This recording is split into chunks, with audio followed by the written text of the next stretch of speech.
Okie dokie. So, you might have to tap something on your screen for consent, but anywho. Oh no, I must consent. You have to consent. Consent is the theme of the new millennia. Or at least the last couple of years. All right. So that's You're just lucky I like you because I make people pay for my likeness. Okay. I'm sorry. I mean, yeah, I know you do. That's your thing. That's your profession.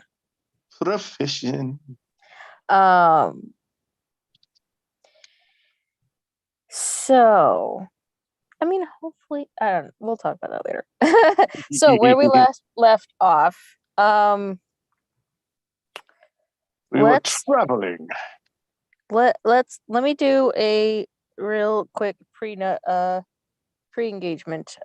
So, VB, how do you pronounce your character's name? Hold on, let me get. Yes, no. Yes, no. Okay. No. Yes, no. Oh, yes and no. Yes. Yes, no. Okay. Because I couldn't get past the YAS. So I was like, yes. Okay. Yeah, so no. Okay. Yes and no. Okay. All right. So she and Xylo are walking, and in the forest, you hear or feel, whichever, your sim chips go off. Xylo picks his up from his neck and pushes a button, and it lights up in front of him, and it has a screen on display, and it says, warning, there are escapee convicts in your area. Proceed with caution. And the same thing would happen on Yasnel's sim chip, however she activates hers. Yours was a bracelet? Yes. Okay. Yeah, and however hers displays, whether it's out in the air or like on her arm physically, she gets the same message. Okay. And I think I wanted to display on her arm. Okay. And then Xylo looks at Yasnel and a concerned look on his face. Convicts. Are we okay? Do we need to head back? I don't see a reason to head back. We still need to get to Milo. Understand, but we won't be able to. You already threw us spinning through the air when we were attacked, which was probably the escape convicts that they were talking about. Let's go. This is possible, yes. They may have been the ones that we were supposed to be warned about, but late. So we may have already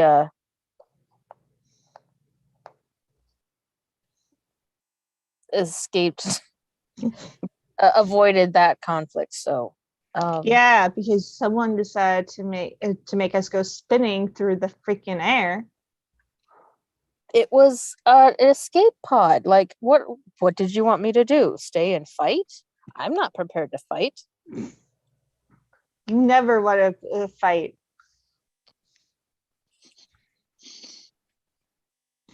No, I don't want to fight. That's sorry. I'm not a fighter. Why do you think I went and became a priest? That's anywho. Well, let's keep going.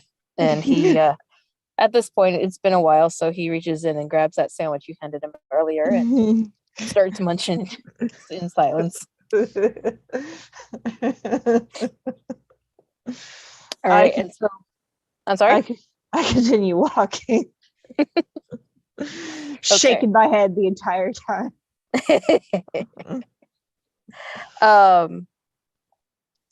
And okay, so we've got that. Now we're going to cut over to Krunk and Sarndel, who are traveling with Greg, the BFF. The BFF. The BFF. And Greg kind of clears his throat. I have to tell you something, Sarndel. I was not honest with you in the prison. Oh, Yeah. So you remember my original sim chip, right? yes. Well, and you know how I kept losing it, right? Yes. Well, I met a fella, and he offered to give me something that was practically impossible for me to lose. And well, he was right until I needed to lose it. And he smiles and kind of points at his face, and the spot where there should have been a tooth is gone, and kind of indicates, that's where his sim chip was. I But see. so yeah, I had to lose it, and because I was going undercover, and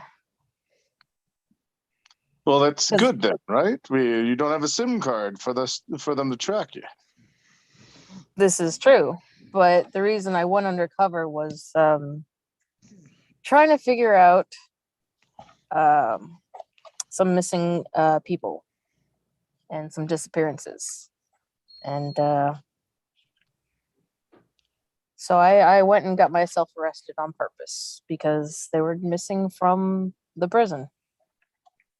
Ah, interesting. There were reports of them being arrested for various crimes, but they never came out for their appeals, and the register didn't have them listed as members in the cells. So that's what I was doing in there. I see. Unfortunately, I Yeah, didn't get to it's know very much. disturbing that our government has got so much going on. It is. It is very disturbing. I am sorry to break it to you. I know you were probably one of the most patriotic members in our class.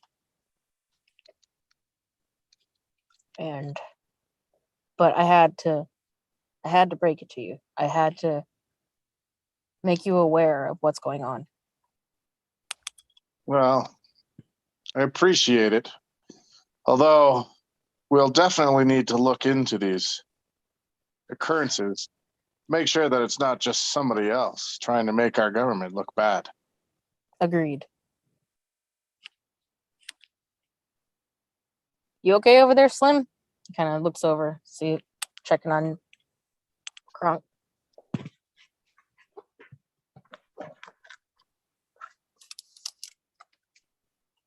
Kronk? We look behind us to see where Kronk disappeared to. Where did Kronk go? Hey, it keeps muting itself. Oh. Yes, I'm fine.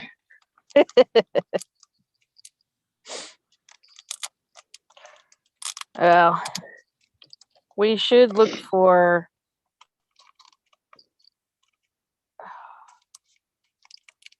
We should start looking for a place to stay for the night.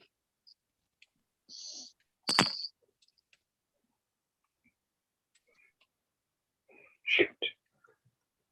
We don't have any food or water on us, so do we? No. Unfortunately not. I hate to ask, but is there a way you can use your sim without connecting to the grid so we can find out where we are? Would I? Can I make an intelligence check or? Yes.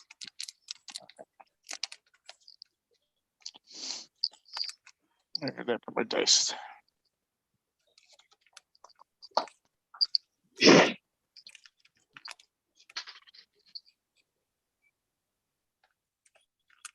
Oh, that's not a good roll. What was it? I rolled a 2 and I have an intelligence of 0. No, you don't know how. Okay. Crumb? I've never done this. I've never done that before. I've never had a reason not to connect to the. Yeah, same. That's why I got rid of mine. I was hoping you and you had learned a few things from what's her face. Uh, Any kind of references to a girl that you were kind of close to, but not really dating. mm-hmm.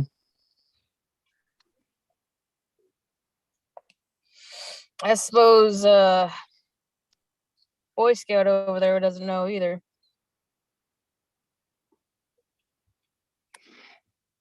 Well, I actually rolled a 17. Nice. Damn. Okay, so you've been in the woods so often you know how to use technology without any grid. That's yeah. So you connect and you notice that the nearest town is still 30 miles away. But it has a little indicator that there might be a source of a traveler nearby.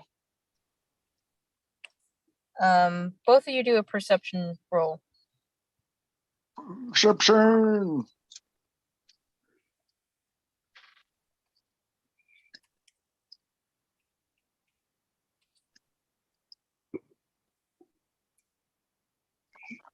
I got a total of 9.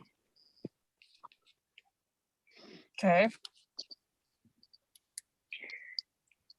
Remind me again which dice I'm using on this one. You do a D20 and then you use your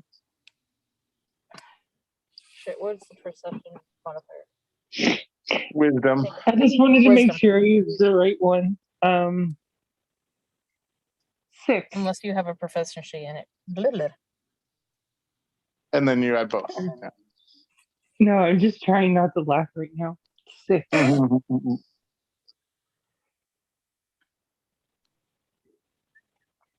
Because I rolled a 4 and my wisdom is +2. Oh, for perception? So I get Okay. a 6. So we're looking at a 6 and a what? 13? 7. No modifiers? Oh, sorry. 9 total. Okay. So a 6 and a 9. So Ginger, your character will see a tent and a glow and a light from inside. And then you'll see a shadow moving inside it. And it's moving kind of violently, but it's also not really going anywhere. The hell was that? Bless you. Bless you. Okay. I sneezed. I'm sorry. Oh, you're fine. I did not register what that was. I wasn't for sure if that was a sneeze or if that was you trying not to laugh. No, that was a sneeze and it hurt. Aw. Because right about the time you started to sneeze, I almost hollered, "Puppet show!" Puppet show. Puppet show. Nah.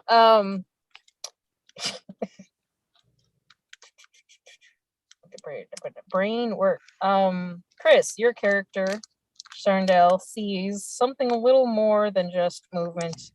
And it's a big thing, a big object. And there looks to be things coming off of it.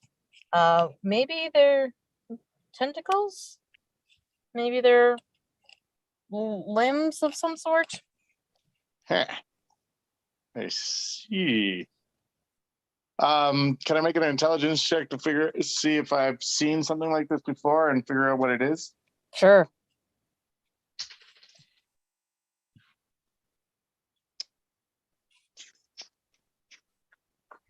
Well, that's a 7. Your intelligence just believes what you see. We're not doing well tonight. You're right. What do you guys do?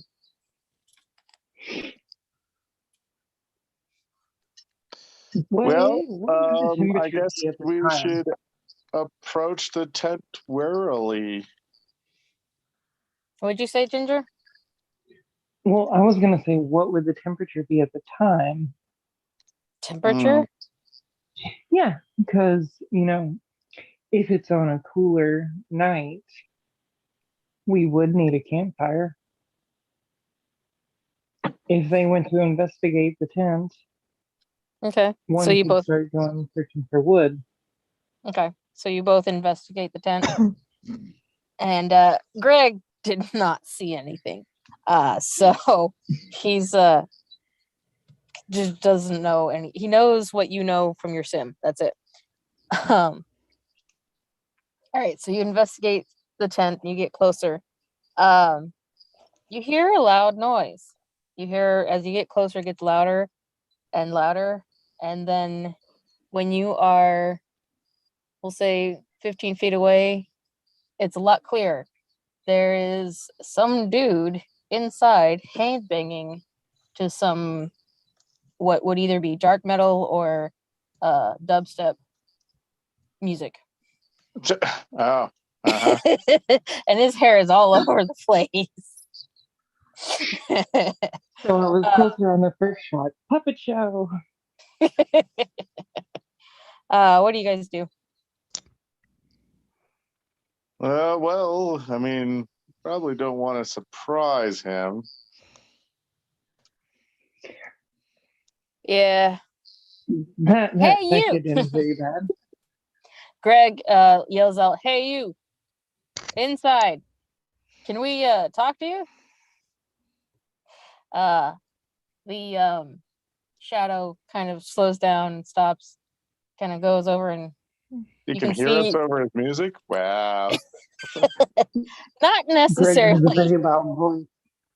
He heard something, but he's not sure what he heard. So he goes over and you hear the music kind of go down quieter to a decent level.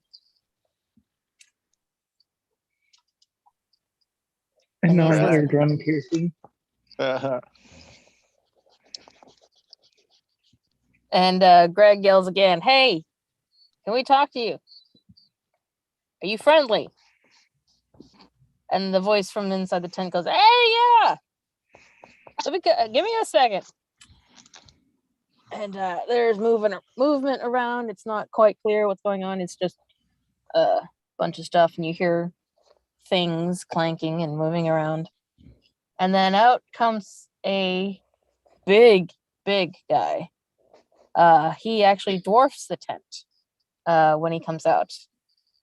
And he comes out, and it's clear. His facial features get clear, and you see a really big guy with really broad shoulders, big muscles. He's got a silver tooth in his smile, a small little beard, but it's full, and it wraps around his chin. It's got some gray in it. It's like 50% gray. You can see he's got a few tattoos down his arms, and he's in a pair of overalls.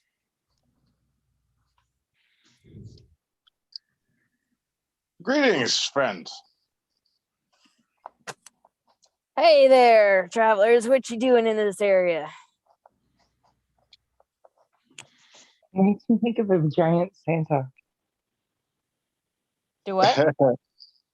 from our last game, from the last meeting. He makes me think of a giant Santa. Yep, he does. Actually, in fact, he looks very much like the guy you saw get let go.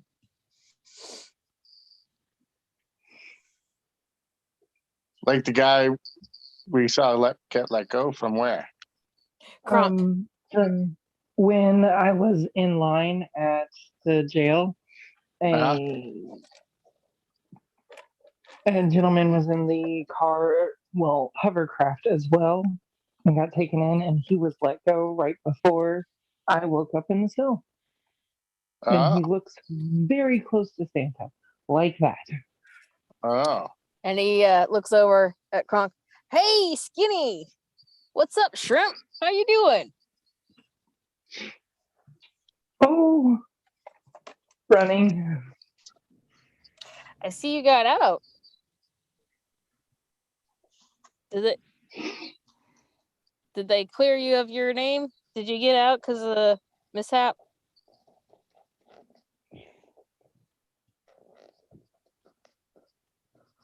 We can go with that, yes.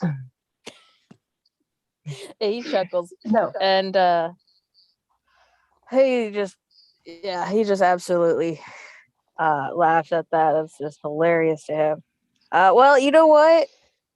Come on in. Get in here. Get it warm. It's gonna be a long night, I'm pretty sure. But yeah, come on in. And he goes over to his tent and he opens the first flap, and Greg kind of looks at you at Kronk and Sarndel, and kind of can not sure you get. It looks a little small, he says. That in a whisper, like the tent looks a little small. It's not really gonna fit all four of us, is it? I walk on over to the flap and look inside. It It's is. bigger on the inside. Yes, it is substantially bigger. It is like there's so much room that you could probably fit a small army with like 10 Nice. people, and they would all Harry have Potter tents. uh Well, I am Like- the Doctor Who reference. so you guys go in. Absolutely. I will. I mean, he was talking his head off. All right, cool. So everyone goes in, and he comes in behind, closes the flap. It's nice and warm, but it's not too hot. There is a campfire in the center, but you see what would be a hovering hood vent. So all of the smoke is going up into that and is being condensed. The interior is basically like a tent. It's got the canvas material hanging around, and there's like body pillows and body bags. There's an area for cooking right below the vent hood or next to it. Got yourself quite a fancy lodging, my friend. Oh yeah, no, it's quite humble. I don't go for all that fancy stuff. This is just some stuff I've collected over the years, you know. I can tell you it was way fancier than my tent. um yeah, the guy just laughs and chuckles. Well, you know what? Pick a spot. There's plenty of room for all of us. Have you guys eaten yet? No. No, not yet. All right. Greg responds in kind. And in fact, he's quiet. He's not his talkative self, but he's just observing. Mm-hmm. So Nick, The dude introduced himself. His name is Nikolai, and he's a merchant. He goes back and forth between several different towns, but his home base where he trades is in Wharfburg. So he goes out and he collects stuff from other locations, and then he brings it back to Wharfburg and trades it. Sweet. Still looking around this tent. What have you been up to? Are you heading back home? Oh yeah.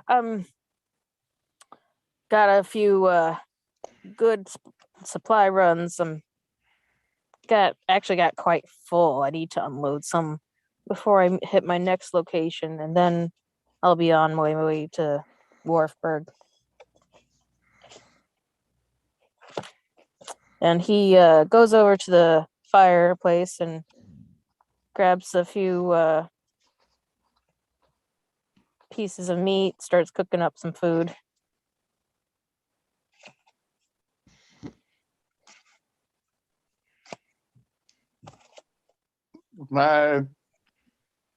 Whoa. Sarndell just kind of sits there, also being cautious and paying attention to everybody.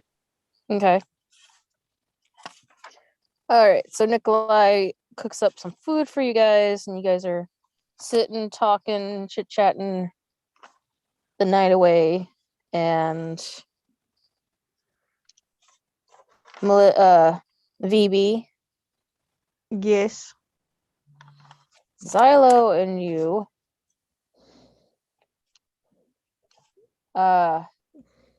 roll a perception check.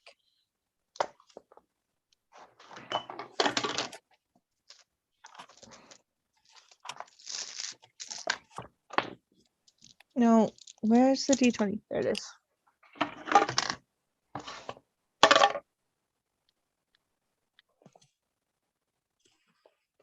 That would be a 19. Okay, so you smell. Oh no, Really sorry. good That would be a cooking. that would be a dirty 20. I'm sorry. You smell a really good meal being cooked up, and you can tell exactly where it's coming from. And when you look in that area, you see a tent, and you notice what kind of tent it is. I'm going to signal to Xylo because he should be able to see the tent, right? Because it's with the half drow sight, right? Right, because it's dusk. It's the light Yeah. is dimming, so you should be able to see it just as bright as day. Okay, so I would like to do a listen check to see if I can hear anything. Go for it. I don't hear shit. Is that a nat 1? Well, no, that would be a 10. Oh, okay. Yeah, no, it didn't. Like you can hear the wind, you can hear the birds and stuff, and but that's about it. I guess how far is the tent from me? Considering your dark vision, I think you're about 80 feet away. Okay, so I guess I want to creep up 10 feet more and do another listen check. Okay. How close do you get? 10. I get 10 feet closer. Okay. That's a net 20. Okay, cool. You can hear a conversation going in on the tent. There's a couple of voices, not it's not too many people. Does it sound like they're talking about escaping anybody, or if they're worried about anything, or You hear words of like trip, travel, merchant, maybe even talks of a guild. and then probably no, because that's probably after you're probably listening in way later in the conversation. So that's pretty much what you hear about. Okay, so then I want to kind of give the tent a wide berth, but keep an eye on it as I'm still heading towards where Milo is supposed to be. Okay. Obviously trying to be quiet and not draw the occupants of the tents. And I also summon my wildfire spirit. Okay, what is that? Is that Uh, a familiar or is that a like it's a feature of the circle of wildfire. well no, I mean is this like a protective spirit? Is it like does it have an attack? It technically does have an attack. Okay. Okay. Um Xylo after a while Xylo notices your movements and notices what you're looking at and paying attention to, and he kind of nudges you. He's like, maybe we should check.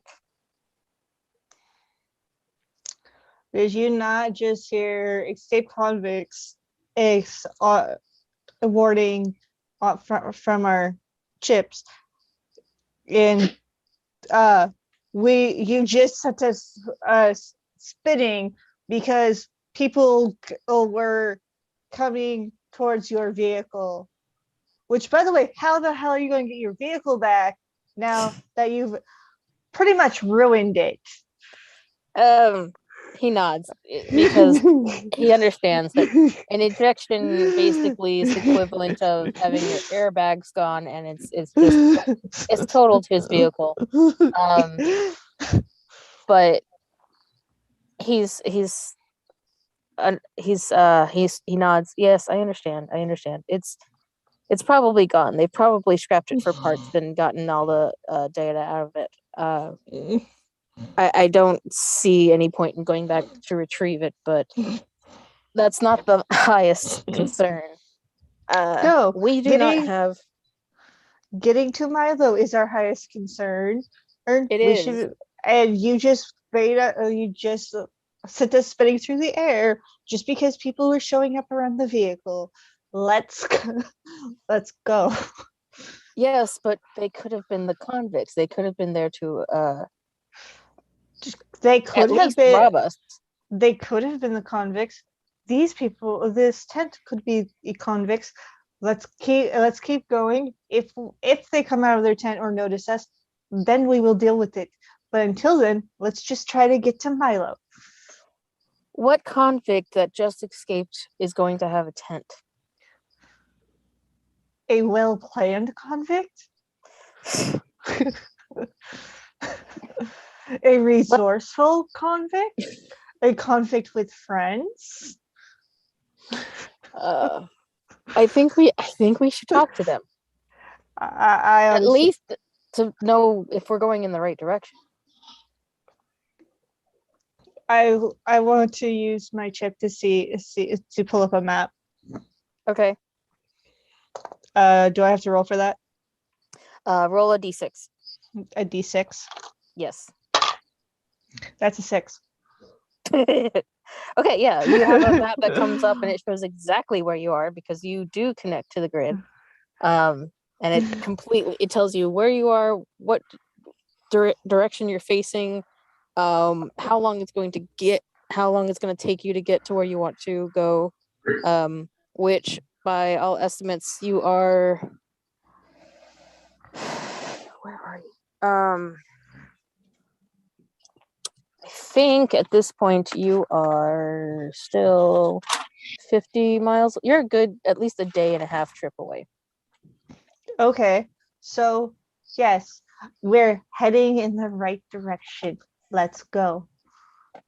Right, but it's gonna take quite a while to get there. Kronk and Sarndell, roll perception checks. All right.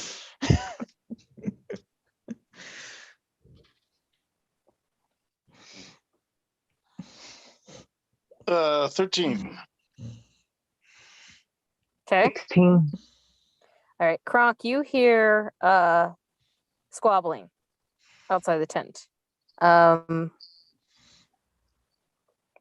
you hear something, kind of, but you're not sure what it is. It doesn't sound like an animal. It doesn't sound like background noise, but it's nothing that perks your attention. But Kronk, you do hear squabbling outside. How far away are they again? 70 feet? Yes. Yes. Which I believe you're a half elf and Sarndell, you're a full elf. Yeah. Mm-hmm. Okay. Yeah, so you guys should definitely be able to hear that.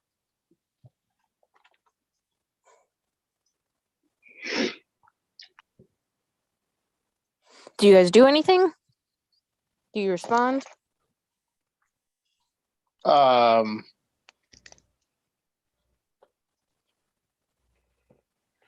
Yeah. I'm gonna move towards the entrance of the tent and then peer outside the door to see if I can see anything. Just wondering, is there two sides, two doors, like a front door and a back door? No. It is it's like a one of those round circular tents. There's only one way in and out, but it is it's like a 2-door flap thing, so like you could stand next to him and be comfortable.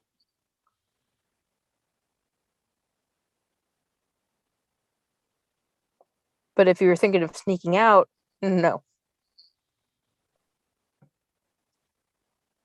Okay, just checking. Okay. So what does your character do? Well, I was gonna go to the other door because I figured it would be like one of the rectangular tents instead of the circular tents. So I would be going over to the door with him. Okay. Nikolai looks up. Something out there? His human ears do not hear shit. Yes, someone is causing a ruckus out there.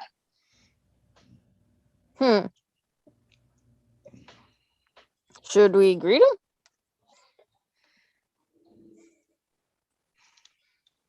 We could. Uh-huh. Could check on it and see. Okay.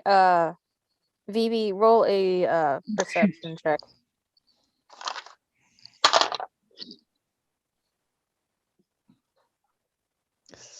16. Okay, so you see a head perk out from the side of the tent. I Max Xylo crouch down and call and gesture for my fire spirit to come right next to me. Okay. Your fire spirit, does it put off light? Dim light. Okay. It's something that it probably would look like a Firefly? light. Yeah, like a burning. No, not Like a like lamp? break. No, like a rippling off of like a water puddle at that distance. Okay. All right, so it looks like a glow in the fog. Yeah, it looks like a mirage. Yeah. Okay. So it would not be seen unless somebody can like spot a will-o-wisp or firefly. Well, okay, like the full elf would probably see it, the half elf would not. Okay. It also depends on how dark it is outside. Like if we're sitting by moonlight, it's probably not not that easy to see. But if it's completely dark, any kind of little light would be Just Right. Yeah, flame off the yeah. lighter would be seen. But she already said that it's dusk. Okay. Yeah, it's dusk and it's getting darker, so like, and at this point it probably looks like reflection, something the sun is bouncing off of, or something that looks semi-natural. Yeah. Does anybody make a move? I call out, who goes there? I still hit Xylo and stay quiet. Silo lets out an ow. But how loud of an owl? Normal. It's not a whisper, it's not a scream, it was normal.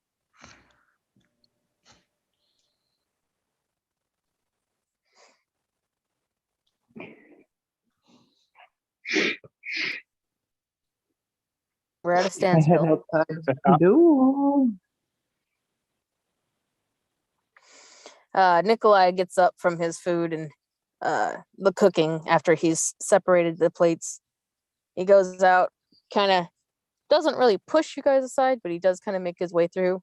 Stands up tall outside. Hey, if you out there, you want some to eat, you gotta show yourself. Xylo kind of looks at Yasnil and is like, they don't seem, they're welcoming us. We should reveal ourselves. They don't seem hostile.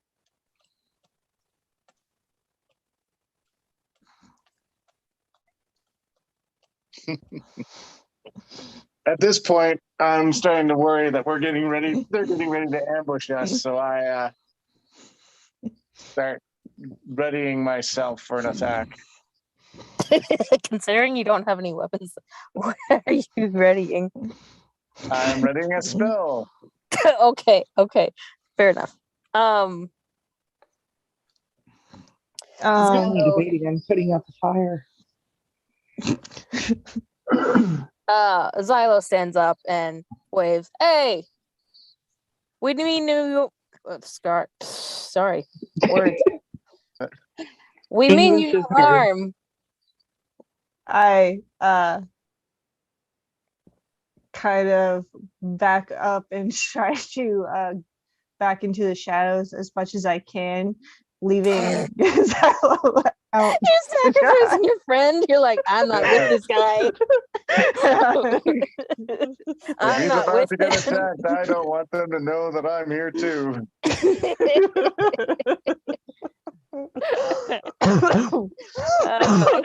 I think we know where you stand when it comes to having using friends for bait. What's your alignment? Chaotic neutral, right? Well, okay. Well, since you're not allowing true neutral, No, I'm not allowing true neutral. Well, since you're not allowing true neutral, which is exactly the stance that I would take with her, I guess chaotic neutral is the best you're gonna get. Okay.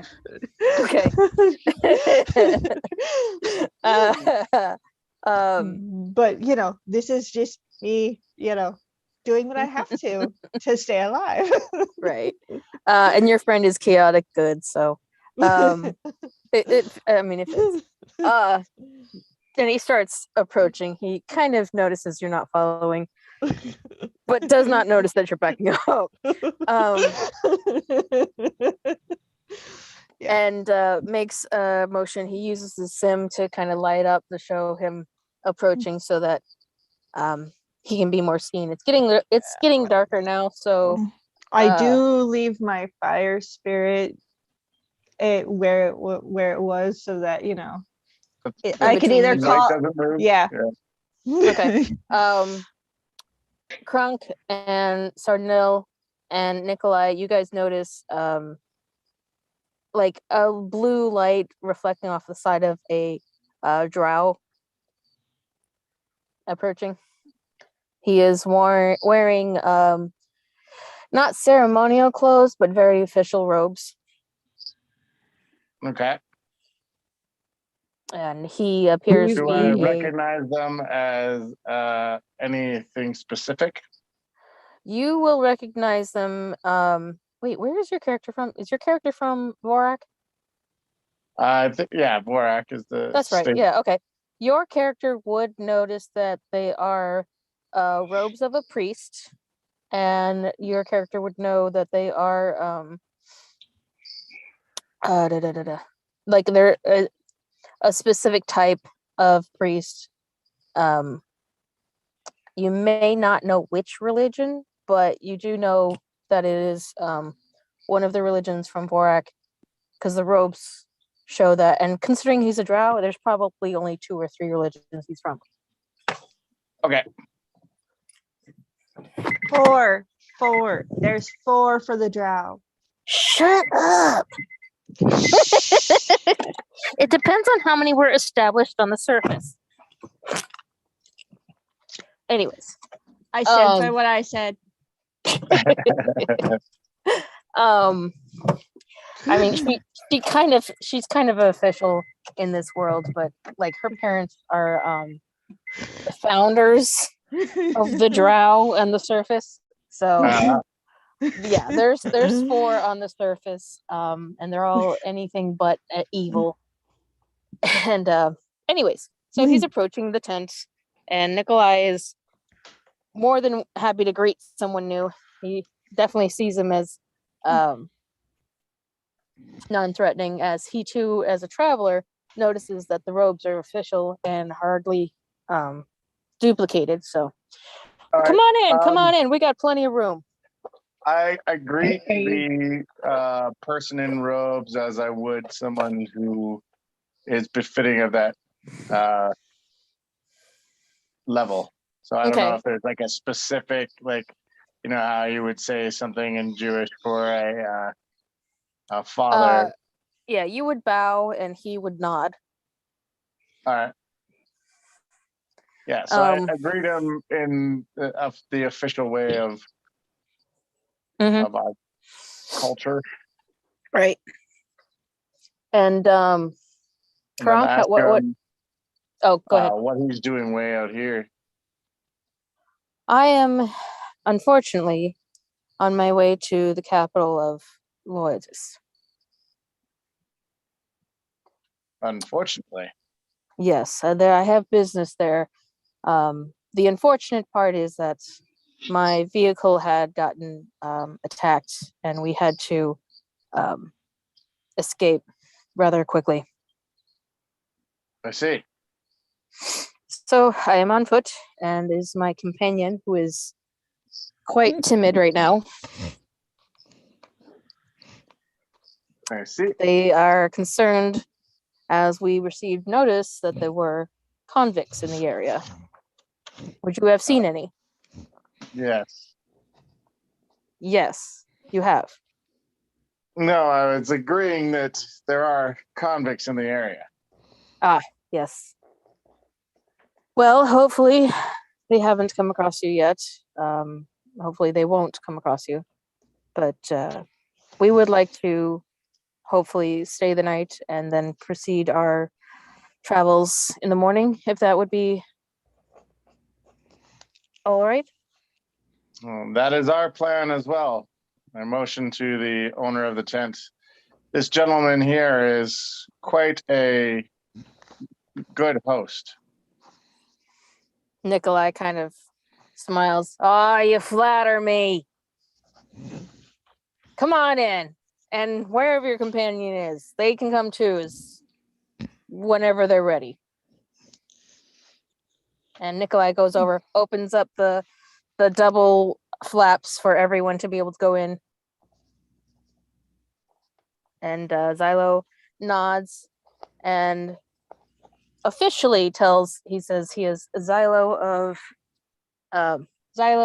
priest of, and whatever religion. I don't know. Melissa, you want to throw in a religion for Xylo? He's a neighboring family, so he's not the same as hers. Vednar. Vennar. Okay. Priest of Vennar. And then he continues and walks into the tent. Nikolai following, and anybody else? Well, we're already in there, so I guess we'll just go back in, right? Okay. Yeah, because we never actually went outside. We just stuck our heads out the door. Oh, I Right. thought you guys went out. Okay. No. Anyways. Well, Oh, well, Nikolai did come completely out, so yeah. Yeah. I forgot about that. Anyways, Vivi, what are you doing? Are you going to stay outside? I'm going to slowly approach with my fire spirit, which I have decided is going to be shaped like a fox. Okay. And walk closer to the tent. Like get within just outside of the light from the tent coming So you're out. like 15, 20 feet away. Yeah. Okay. And, all right. And sit down and continue to munch on my sandwiches.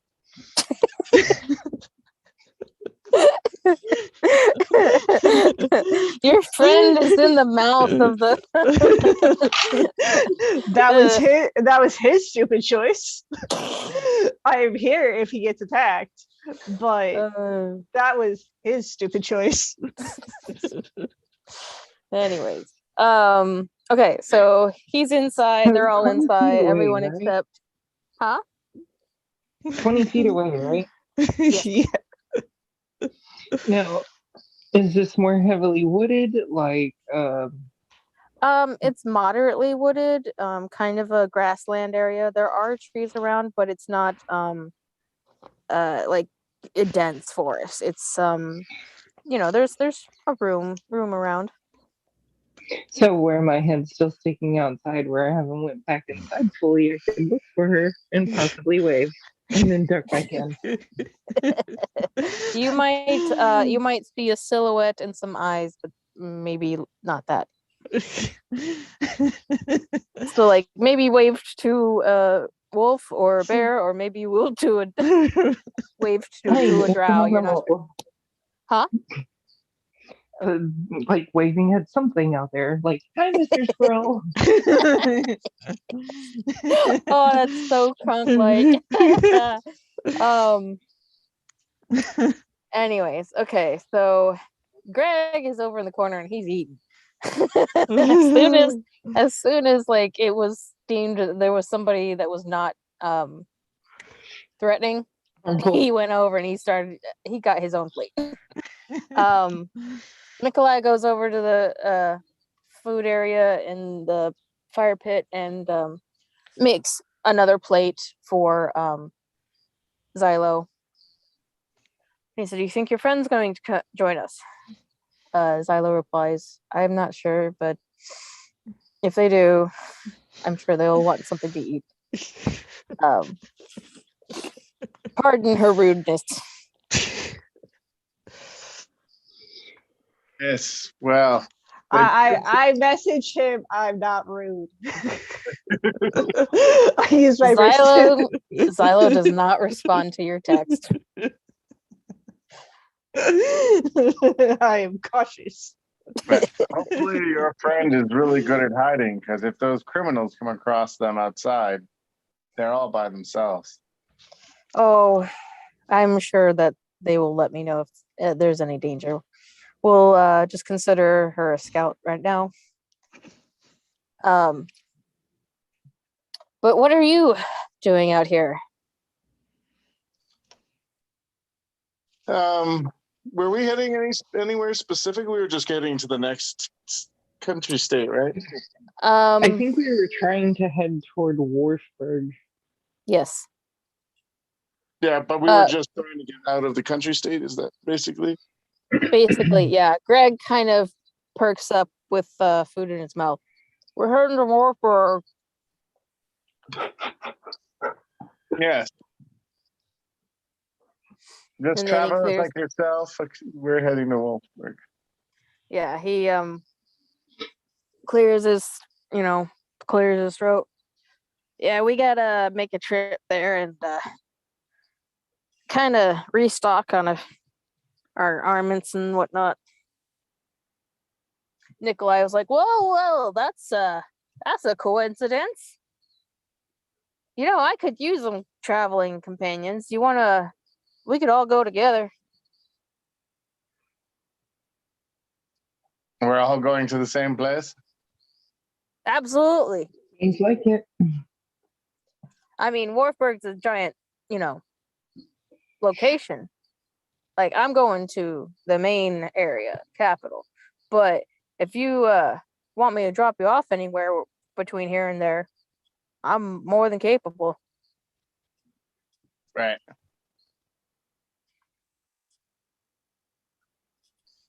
Well, I mean, the more the merrier. Absolutely. Uh, you know,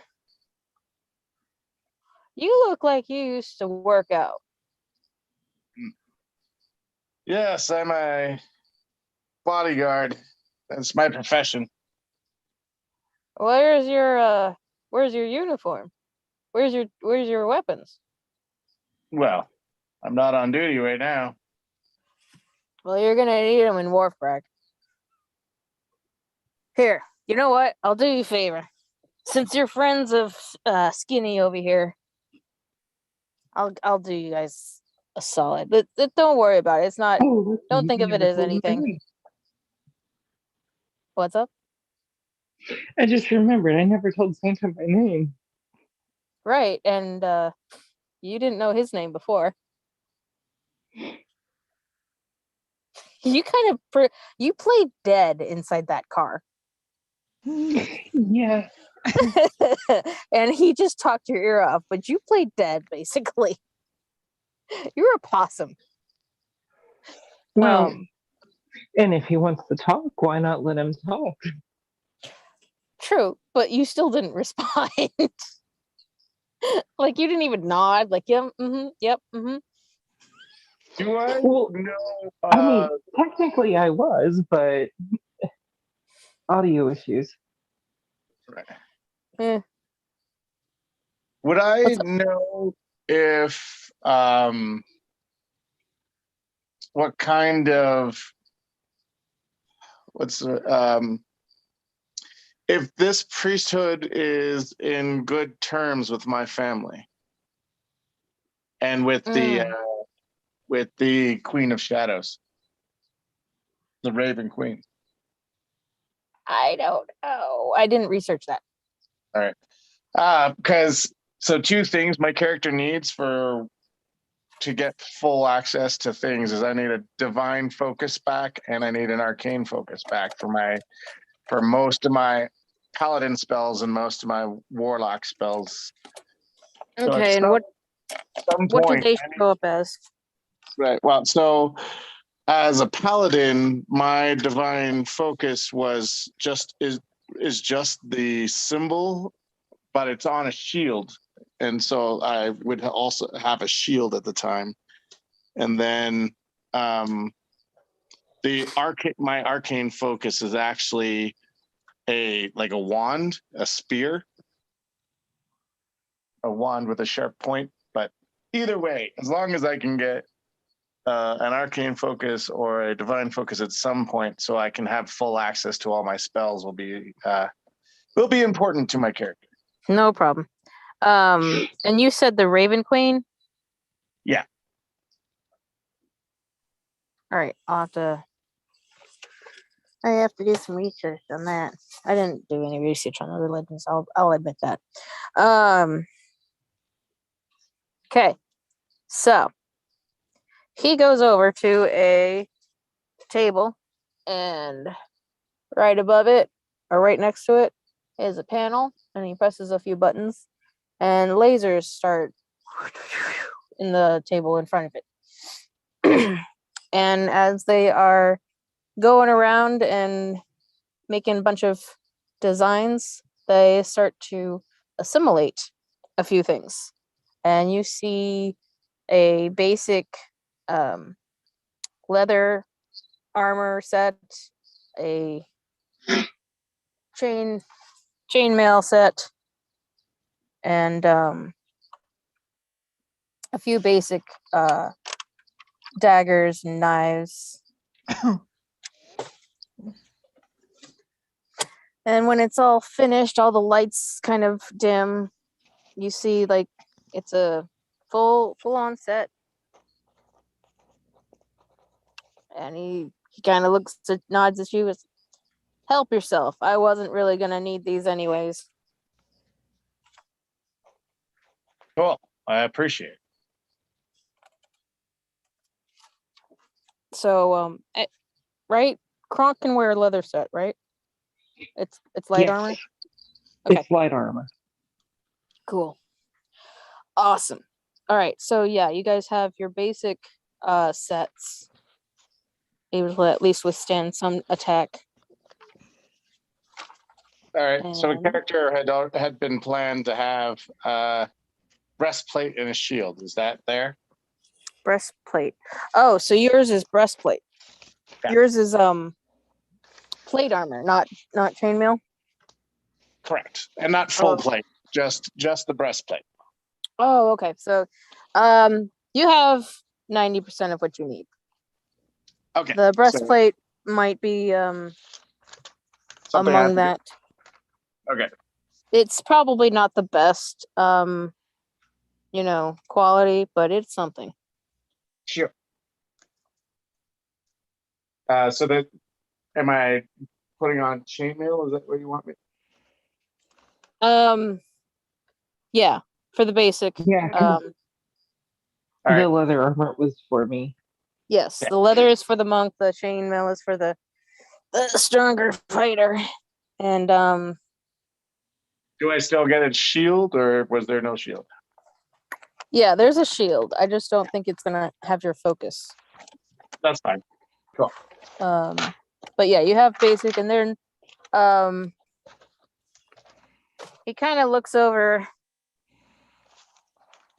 out in the oh no. His sim starts to activate. And you can see on his arm, one of his tattoos lights up. It starts off at his wrist, and then it kind of goes all the way up his arm. Nice little blue outline on the black tattoo. He's like, oh, excuse me.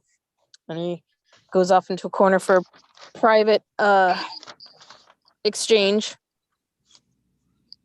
Like a phone call. Yeah. Wait. Where did I put those? So while he was checking out the rest of the stuff on the table and making sure everything was there, I mean, Crunk's pretty much already got his own. Do what? The leather. Oh, he's gotten the leather on him? Mm-hmm. Okay. Yeah, update your sheets as you need. Where did I write those notes? I'm sorry, I'm missing some notes. Could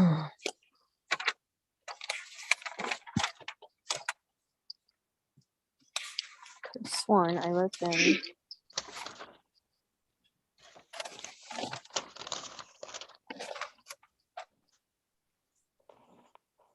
Okay, well. Shit, did I leave them at home?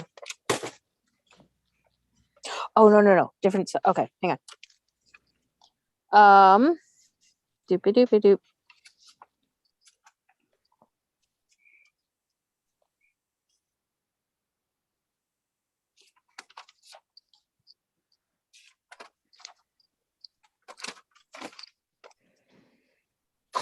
Sorry, guys. No worries. You're good.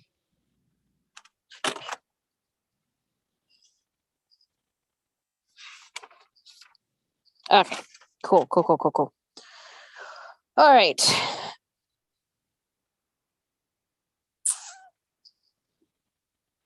All right.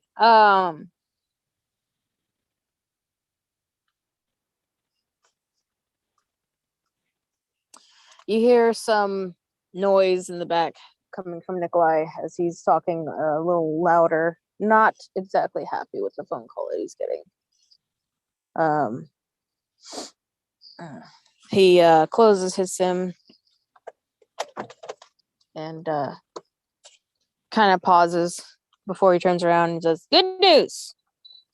I got some more materials for you." I kind of creep like 5 feet closer to hear better. Okay. So you want to hear on the conversation?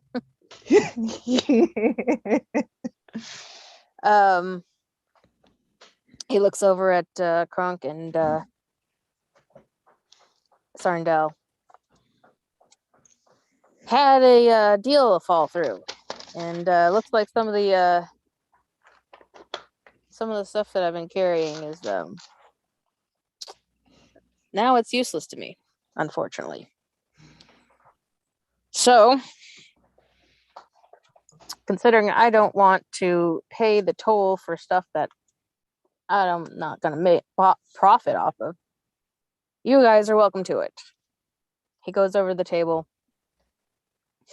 The same thing happens. He hits a button and the lights start whirling again. And so at this point, like, if you guys haven't figured out of character, this is not creating these items. It is just teleporting them from another place, a storage. Mm-hmm. He's probably got a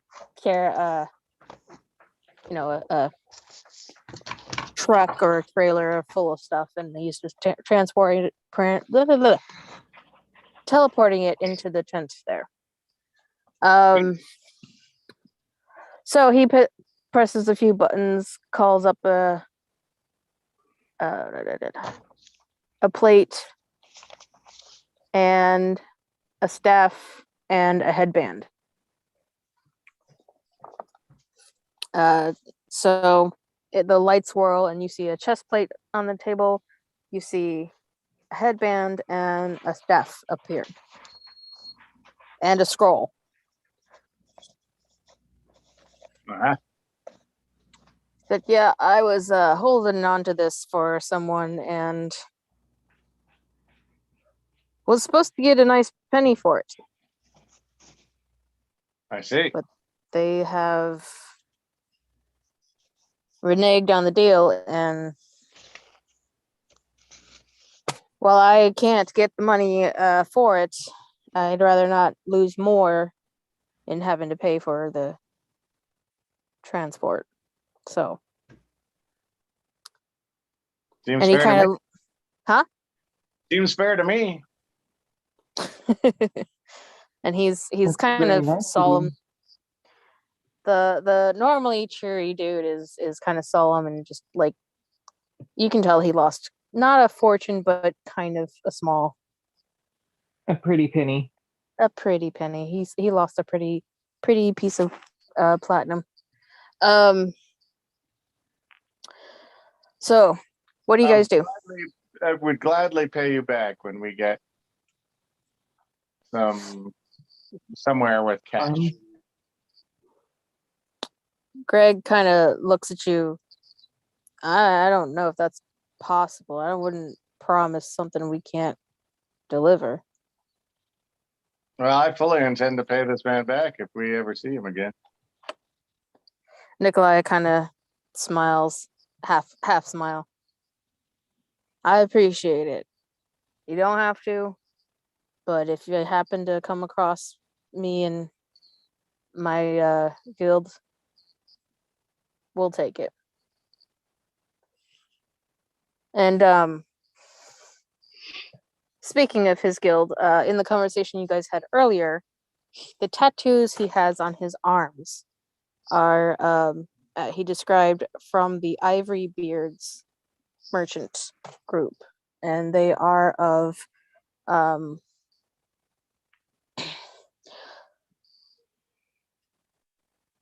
his are particularly like merchant or like blacksmith tools crossed each other, kind of in an X form, and a piece of like ivory tusk in the center, and it's the same on both sides with the rosaries around it and stuff, flowers. So it's a nice elaborate tattoo to represent his membership. Do you what do you guys do with the stuff, the equipment? Do you investigate it? Sure. Yeah. I'll pick up the I stuff want that to. looks like I belong to me. Okay. I would be looking at the staff. What do you do? I said I would be looking at the staff. So you're both looking at the staff. Sure. Yes. Okay. But You I don't find necessarily need it. upon inspection, you discover it is a staff of healing, and it is fully charged. Sweet. Okay. Did you? So you said that there was a breastplate on the table. Do I get the breastplate? Is that for somebody? If you want, yeah, go for it. I don't think anybody else could wear it, so it is. Yeah, I definitely can. It is a plate of adamantium. Ah.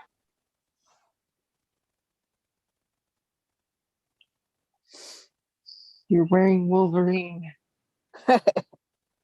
Adamantine. Yep, adamantine breastplate. Ginger, do you pick up the headband?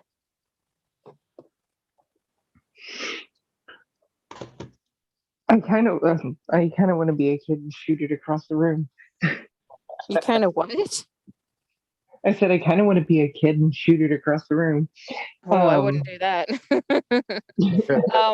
The headband, I'll describe to you. It is a slight curved piece of metal. It's technology. You can tell it's got lights and stuff. Sort of Definitely not the headband I thought it was. You say brass. headband, I'm thinking something elasticy. No, it's not elastic. It has a kind of a brassy cover on it. I guess Wonder Woman, but not. It's just flat, and it's half of a band, so you can place it on your forehead and it'll stick. So it just kind of covers your forehead. And if you inspect it, you'll find out that it is the headband of intellect. You get a 19 on intellect. Ooh, wow. Fancy. Wow. Yes. That is fancy. I turn my attention from the staff to the shiny object, the shiny headband. Always shiny. Okay. And let's go on and pick it up and put it on. You put it on? Okay.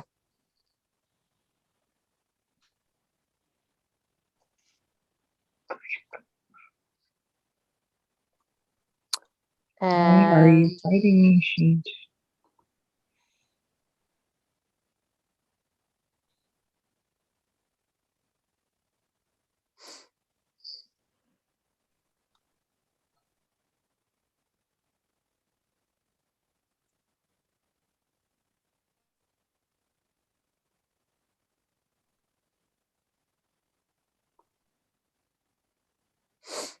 what else? What else did you give us? I can't remember everything now. The last piece The is a only ones I scroll. remember was The scroll. Yeah. Oh, I completely forgot about the scroll. I was about to say all I remember is the breastplate, the headband, and the staff. Yep. I'll go to look at the scroll and leave him with the staff. Okay. So it is a attachment that you can put on your wrist, and it will it kind of like the headband. It has that curvature, and it'll just stick to your wrist. With a push of the button, it tells you what's in it, and it is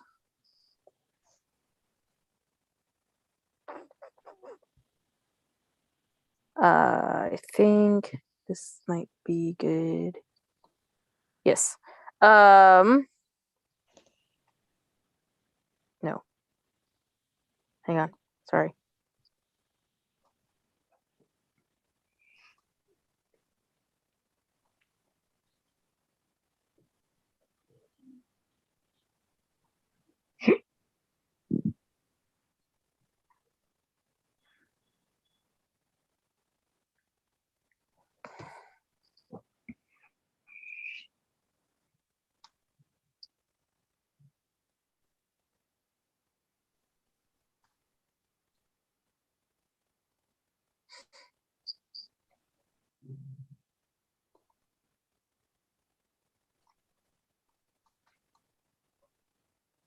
I don't know. I'll figure it out. I'm sorry. I thought I had it chosen. I thought I chose what it was, but I'll I figure was something about to say, it's starting to sound like a bag of holding. out. Well, I mean, I'll tell you what it has in it. well, it's basically you're reading the scroll, not really a bag of holding. So like if we were like traditional tavern medieval style, you just open the scroll and see it, and you could tell what it was.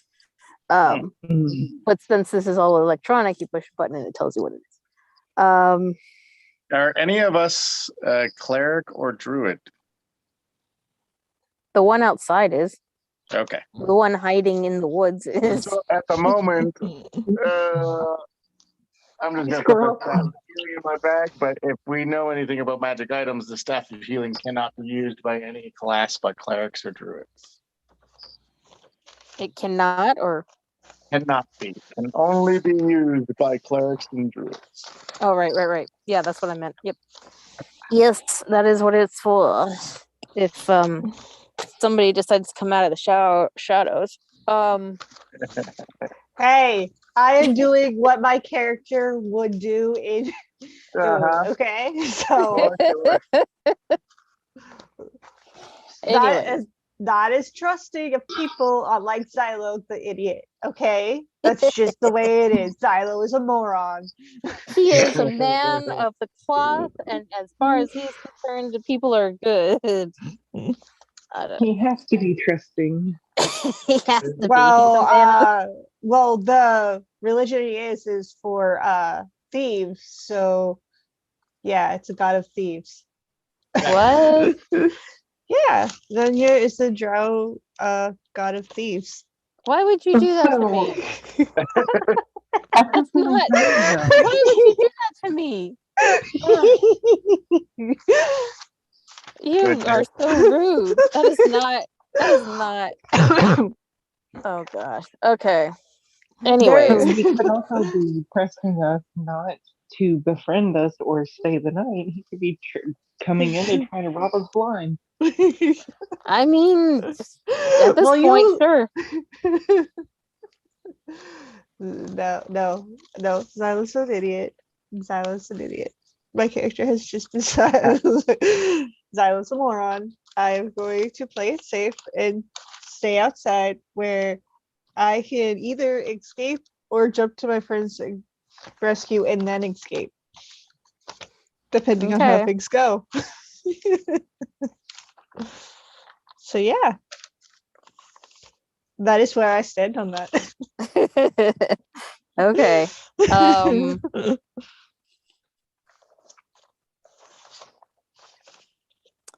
So let's go with. So you guys are inspecting the stuff and putting it in your bags and doing all that good stuff, right? Yeah. Okay.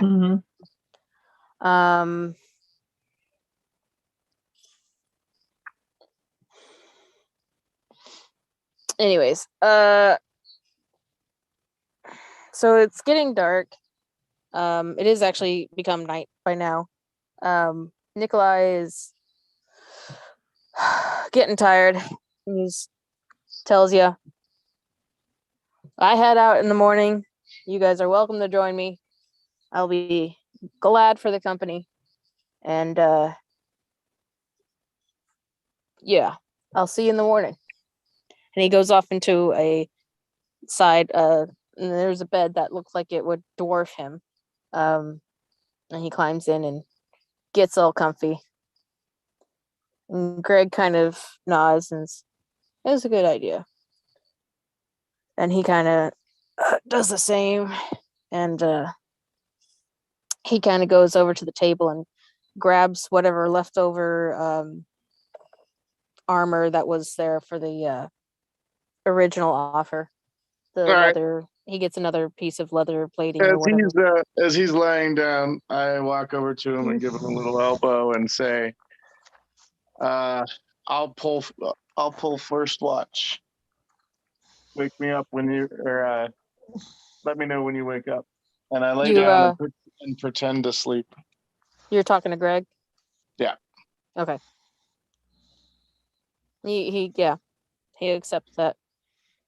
Xylo, after eating his plate, picks up another one and heads to the front of the cabin or the tent and says, "I'll be back in a minute." And what do you do, Kronk? I could be using this time to work on Earth, couldn't I? I mean, if you wanted to.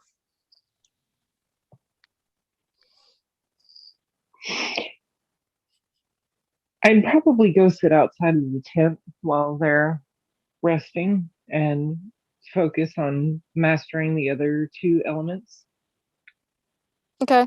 How long are you going to do that for? Like, are you going to do it for a couple hours? Are you going to do it for a shift? Or are you going to do it all night? Are you going to get any sleep? For a couple hours. Okay. Just to make sure I get a little bit of sleep. Okay. For a couple hours. Okay, I'll record that. I'll get that. Where's your? Because he's already halfway good with the wind, so right. Yeah. Keep on going with it. Yes. So Xylo comes outside and brings a plate of the stew that was made with some biscuits, and he comes to the edge of the forest line from the clearing that they were in, and he kind of looks at Jan Nessel, because dwarves can see in the night, and he's just looking straight at her going, "Are you coming?"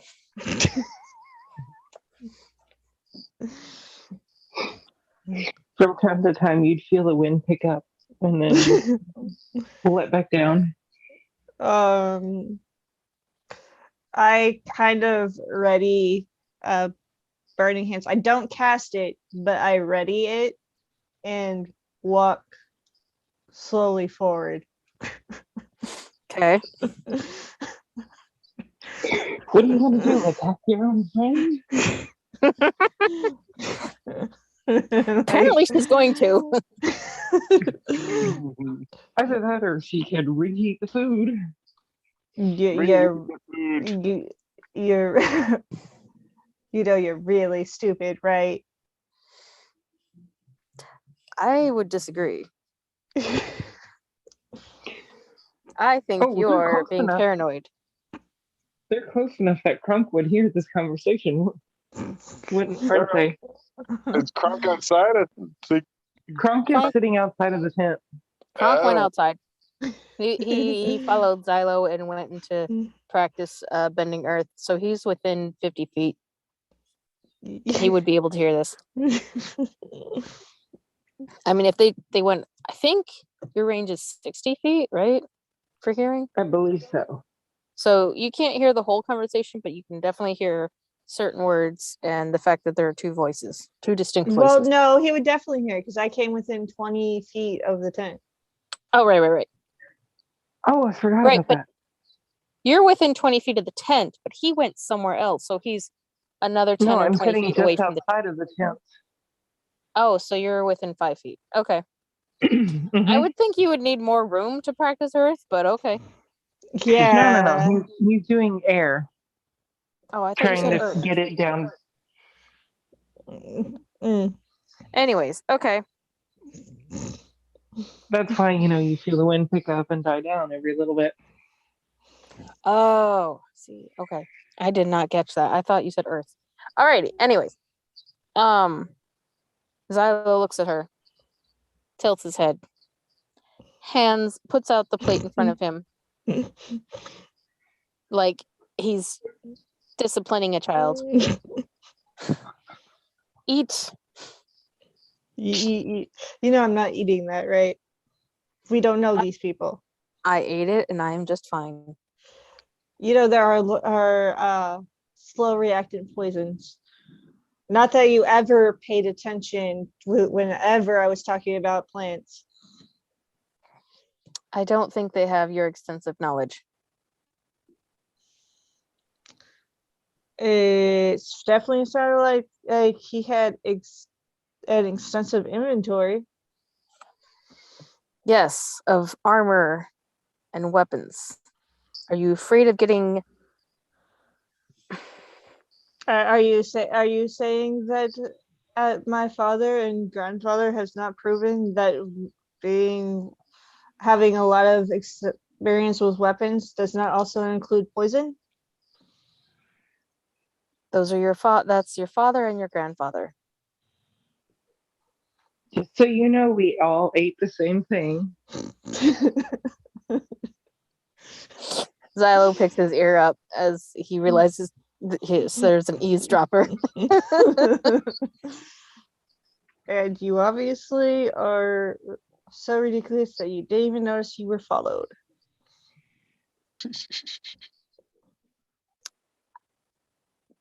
Technically, I'm far enough away or close enough away that there is no following. One just needs The to step wind picks outside back the up and tent. the leaves rustle. What? I said the wind will pick back up and the leaves will rustle. I kind of point towards the leaves that were rustling.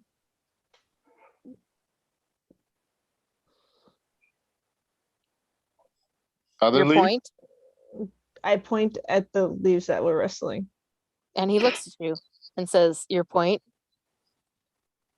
He's obviously been listening the entire time, like probably was his intention when he walked out of the tent right after you. How close are you to Xylo? I am like 10 feet away. Okay.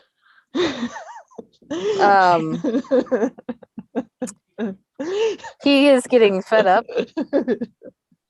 and he looks at you and says, "If you don't come and take this plate, I'm going to dump it on the ground." Go ahead, I got you. Just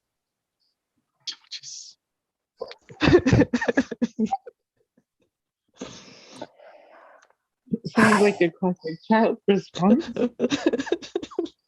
He sighs. He takes the plate. He flips it over. All the contents spill out onto the ground and the grass and the mud and whatever is out there. And then he looks at you again. Says, "I hope you are able to stay warm tonight." I call my fox to me. And he looks at I you feel again. like saying, couldn't the fox be investigating the food on the ground? But then again, it is a fire spirit, so it probably does not need to eat. Yeah. If anything, I would imagine it would probably burn it up, and that would be its food. But like he just goes over and sits on the food, and it starts to overcook. So Xylo says, "Well, I will see you in the morning then. I hope I'll see you in the morning." He lowers his head. Good night, moron. Well, that's not very nice. He shakes his head. Good night, stubborn. Turns around and walks into the tent. And then you feel a vibration on your wrist from the bracelet. I look at it. It says idiot.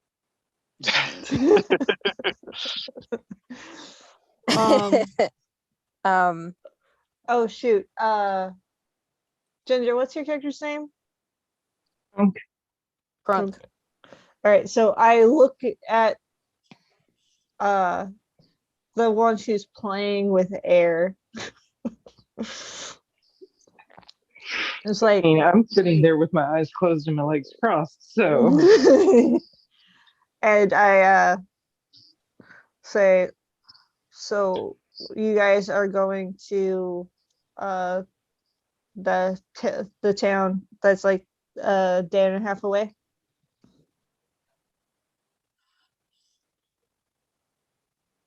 I don't remember exactly what town we're going to, but we are heading toward Wharfburg.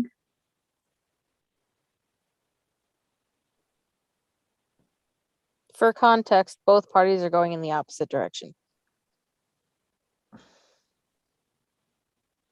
Wharfburg is, we'll say, southeast. Loyalists, where Milo might be held, is north. The Loyalist is where we just came from, isn't it? Yeah. So that's like northwest, and then Wharfburg is like. Would my character know that it's the opposite direction? Well, yeah, you had that natural 20 on your sim chip. Okay. And So not to where mention you have the map. so where are you guys coming from? They're coming from the north. No, I'm asking his character. Oh, sorry. Oh crap. We were coming from the Loyalist area. Mm-hmm. And how long ago did you guys leave? I don't remember exactly. Where are you going?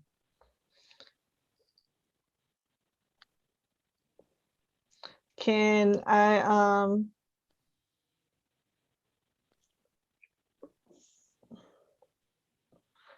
roll for You want to bluff? No, I want to roll to intent to see to try to see his intention. Oh, detection? Not detection, like to see the intention. I can't remember what the skill's name is. I think it's insight. Yeah, it's insight. Insight, yeah, I want to roll for insight. Okay.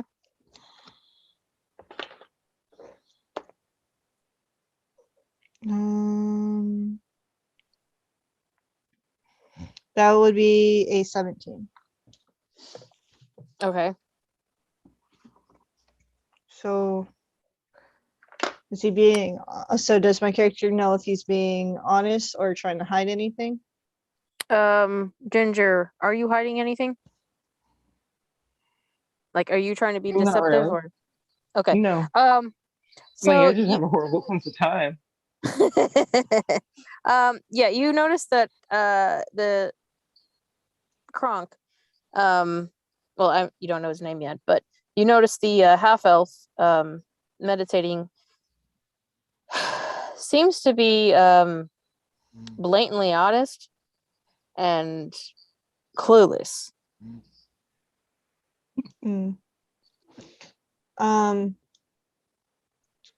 Are you guys the escaped convicts from the Loyalists?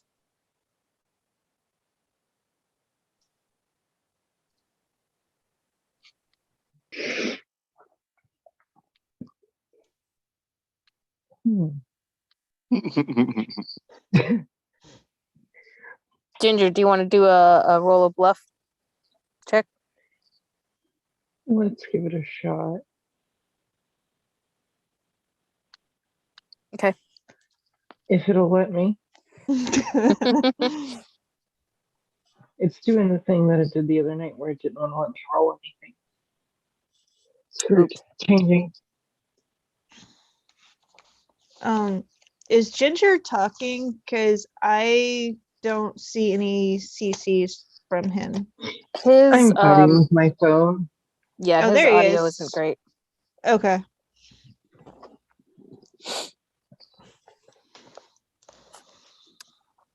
He's got a problem with the app that sometimes it freezes and it doesn't do the dice roll. Oh, okay. Do I have to roll perception against the bluff? Holy crap. Um, I rolled a no. 20. Oh shit. It would be insight versus bluff. Yeah, It would be insight versus bluff. yeah. So your previous score would probably stick. Which what was it again? Yours was 17. 17. Yeah, his 20 beats your 17. Okay. With or without, which he doesn't have any skill points in that. But anyway, so yeah, he's able to bluff his way into basically plays on the dumb factor, and you just don't think he's smart enough to be a criminal, let alone a ex-con.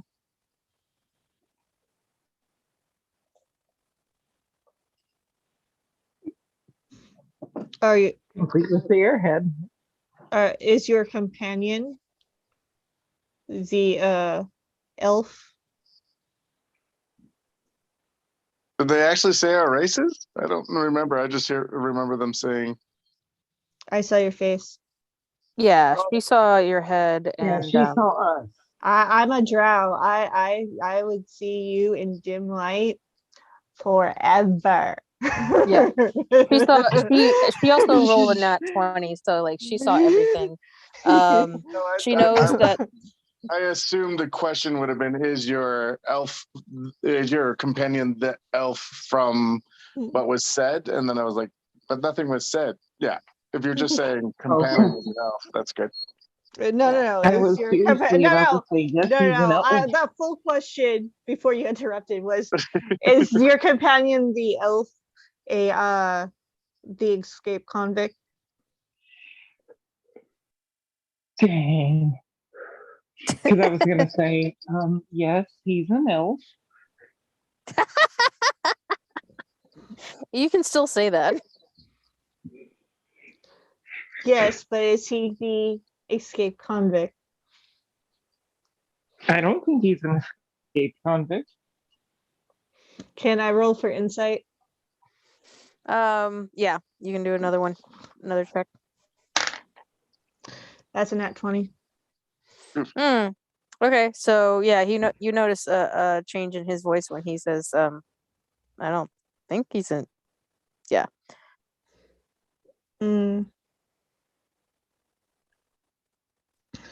So why are you guys leaving the loyalists? Why were you guys captured?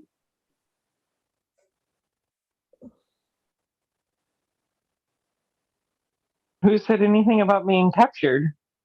Well, you obviously lied to me, so therefore, and I don't think you lied about yourself being the escaped convict, but you definitely lied about the elf. So why were you guys captured?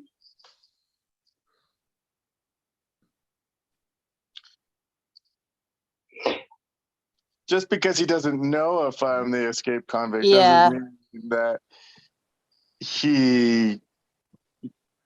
That doesn't. Lying. But it doesn't. Know if At I this am or point, not. But it at this doesn't point, mean you that my probably- character would jump to that conclusion, though. That's Okay. true. That's true. Yeah, but at the same time, yes, to make it clear that your character might consider that Kronk and the half elf are two different people and from two different areas that just happen to show up at the same time. They're traveling together, though. That's what you assume. Yeah. And with the information my character is, that is the conclusion my character would come up with is that they're traveling together and they're the escaped convicts. So therefore, my questions track. But how do we know you're not the escaped convict that you keep talking about? Okay. Why would the escaped convict be trying to go to the loyalists? Did you ever say you were going to the loyalists? I don't. Yes, she did. Yep. Oh, okay. Oh, I thought they said everybody was going to the same direction, and that's why we were planning on traveling together. Xylo- Nikolai said that because he knew that your character and Kronk were going and Greg were going in the same direction as him. That was before Xylo and Gotcha. Yastil? Yes. Yeah. Yes and no. Yasinel showed up. Yeah. Yes. Can we please just shorten it to Yas? Yeah. Yes, bitch. Okay. Sorry. So well, yeah, I mean, Nikolai's wouldn't that be the best place to hide? Is right under their nose?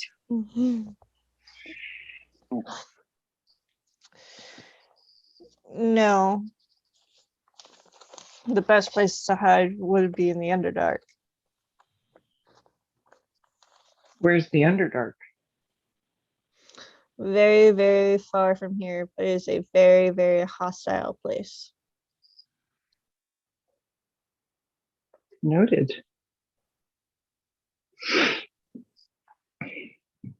So, are you the escaped convict? Again, no. I'm trying to get to my companion's brother, twin brother. What happened to him? I don't know yet. First, I have to track him down. Well, that sounds like it's going to be a little bit. Do you want to hang out with us for a while? I don't know. Are you willing to travel to the Loyalists? at this point, Giannis, your bracelet lights up. And the message is from Xylo saying, I'm not 100% sure Milo is in Loyalist.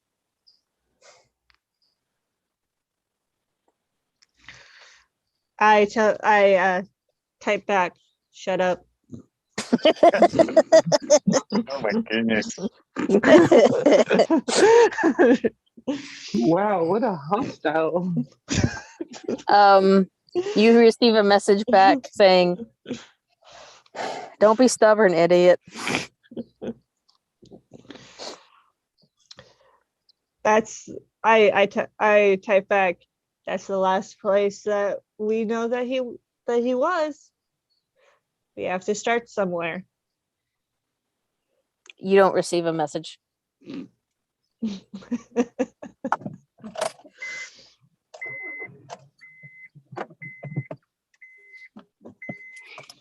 So just come and sit down. You don't have to go inside. Just come and sit down. I take a step back.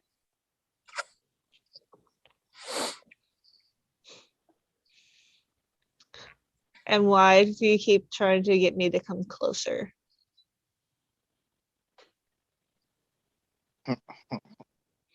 Oh. Talking can be fun. Aren't we talking just fine now? They're also trying to sleep.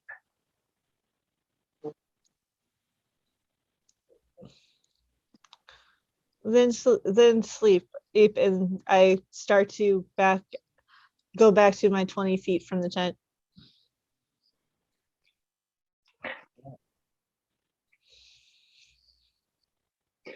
I'd shrug and go back to working with the wind, with air. okay, so we're gonna say that this is basically where you guys are for the next couple of hours, and then the lights start to dim on the inside of the tent as the fire is starting to go out. And of course, inside the tent is very quiet since basically everyone is asleep. Well, I stay awake until Well, yeah, Greg wakes up. you're on shift, but you're still like, napping. Your eyes and ears are aware of the area, but you're kind of just Right. still relaxed. And as an elf, I only need 4 hours of sleep. So when I do go down, we're not down for another 8 hours. Okay. And yeah, because Greg is human, so he's gonna need all 8. He's gonna be out like a light. Him and Nikolai, yes, and the drow. Xylo is also only needs 4 hours, so he probably spent a few hours meditating as well. So we're gonna say, did Crunk go inside? Well, I was about to After say as he meditating? goes back in, after he goes back inside, stokes the fire a little bit, adds one more log to keep it going through the night, Okay. and then lays down, like off in a corner with a pillow. Okay.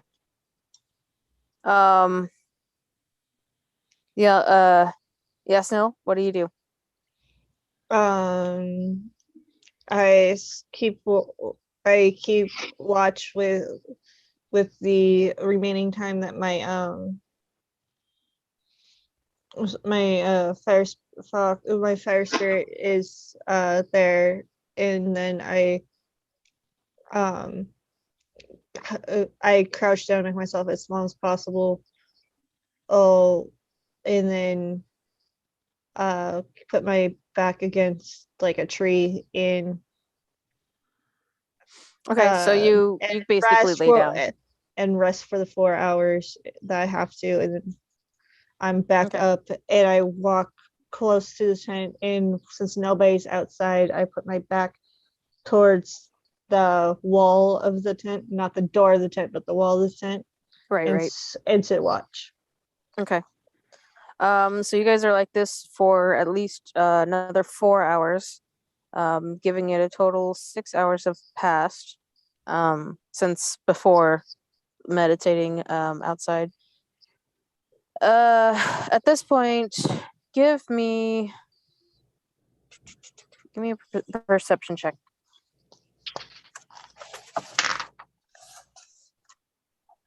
Uh, 21. Yeah, only a 9 for me. 9. Okay. So Yelnis, being a Drew, sorry, not Drew, being outside as a drow, as a druid, you encounter okay, so you hear some rustling in the forest and some sniffing and some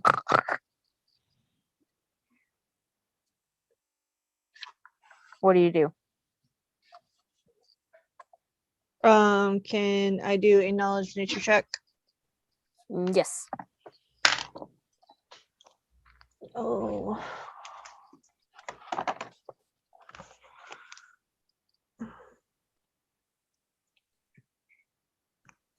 That's a 18. Okay. The sound is very, very similar to Noel.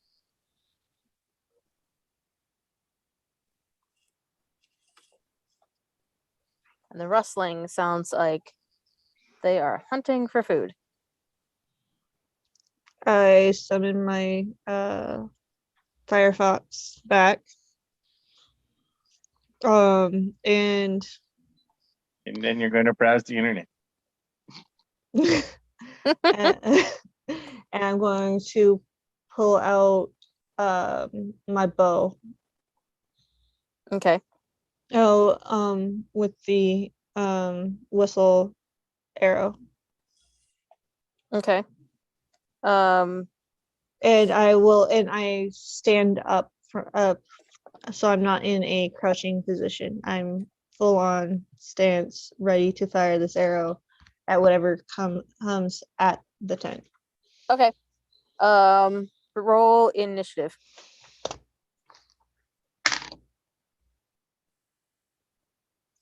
Damn, 5. Oof.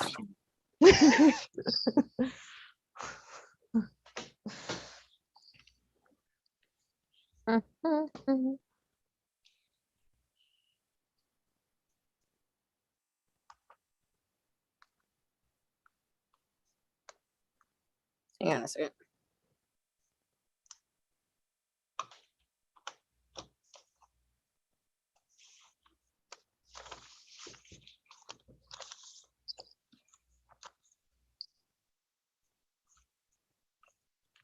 Do, do, do, do, do.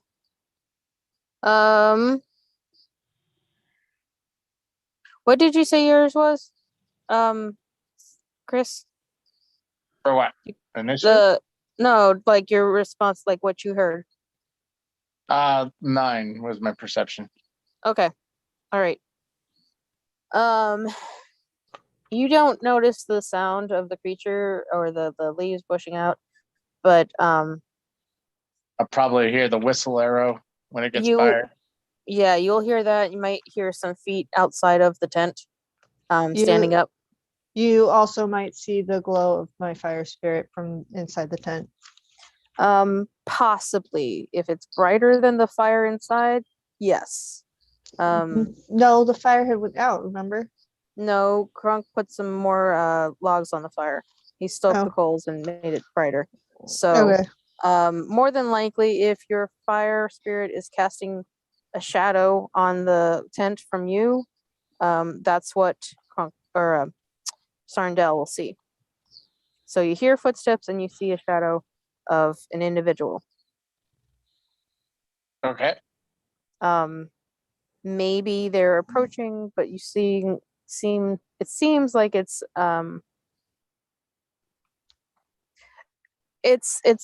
pre-battle. You're pretty sure it's pre-battle. Okay. Do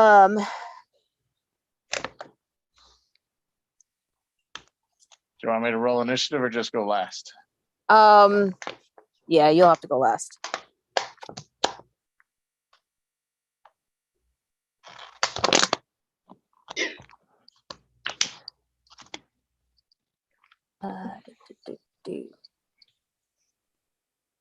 All right, so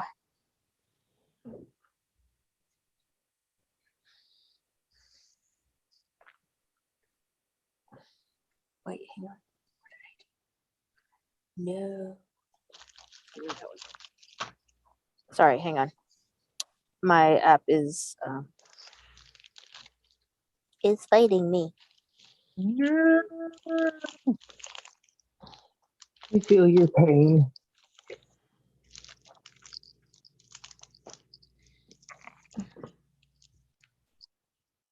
No.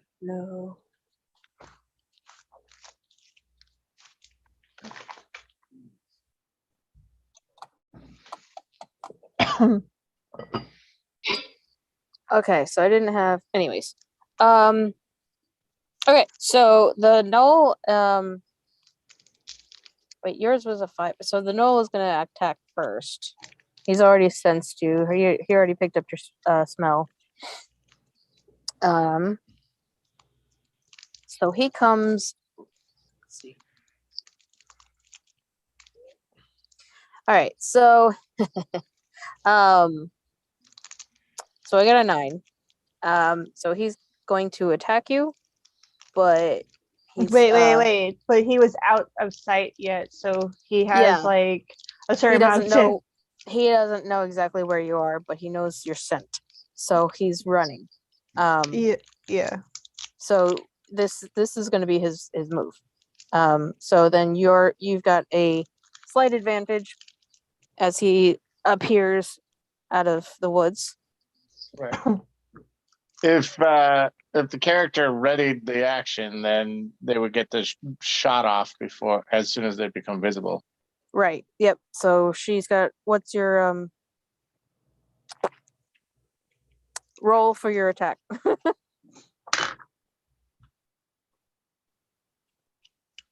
It's dex for bows, right? I believe so. Yeah. Yes. So that's 21. Oh, you hit. Roll for damage.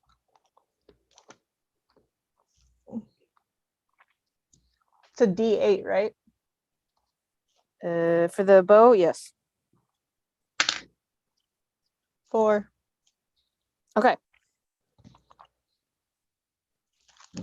And everyone in the tent should hear that, unless they're like the human in dead sleep.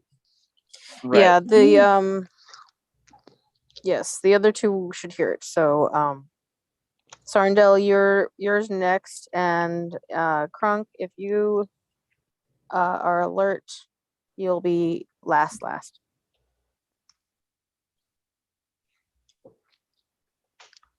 So what is your move, Sarndel? Oh, that Noel doesn't get to finish his attack first? Oh wait. Yeah, I guess he would be next. And then my fire spirit would finish too. I don't know if you can ready an action with your fire spirit, right? I don't think so. But they go right after me though, so. Right. So technically it's not your turn. You just readied an attack action for when the Noel came into view. So you get Okay. this free action out of turn because you were ready. Okay, but I thought because you were in the tent and you didn't roll initiative, you were after me.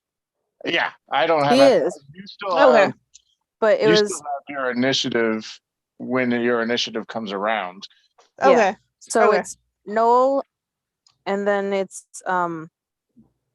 actually, hang on, whose initiative was higher, yours or Chris? I didn't roll. I go at the end. So Right. Okay. So Noel when he goes rolls his before her, initiative, and then I go or after. Sorry, Noel, her, me. I believe is the way it goes.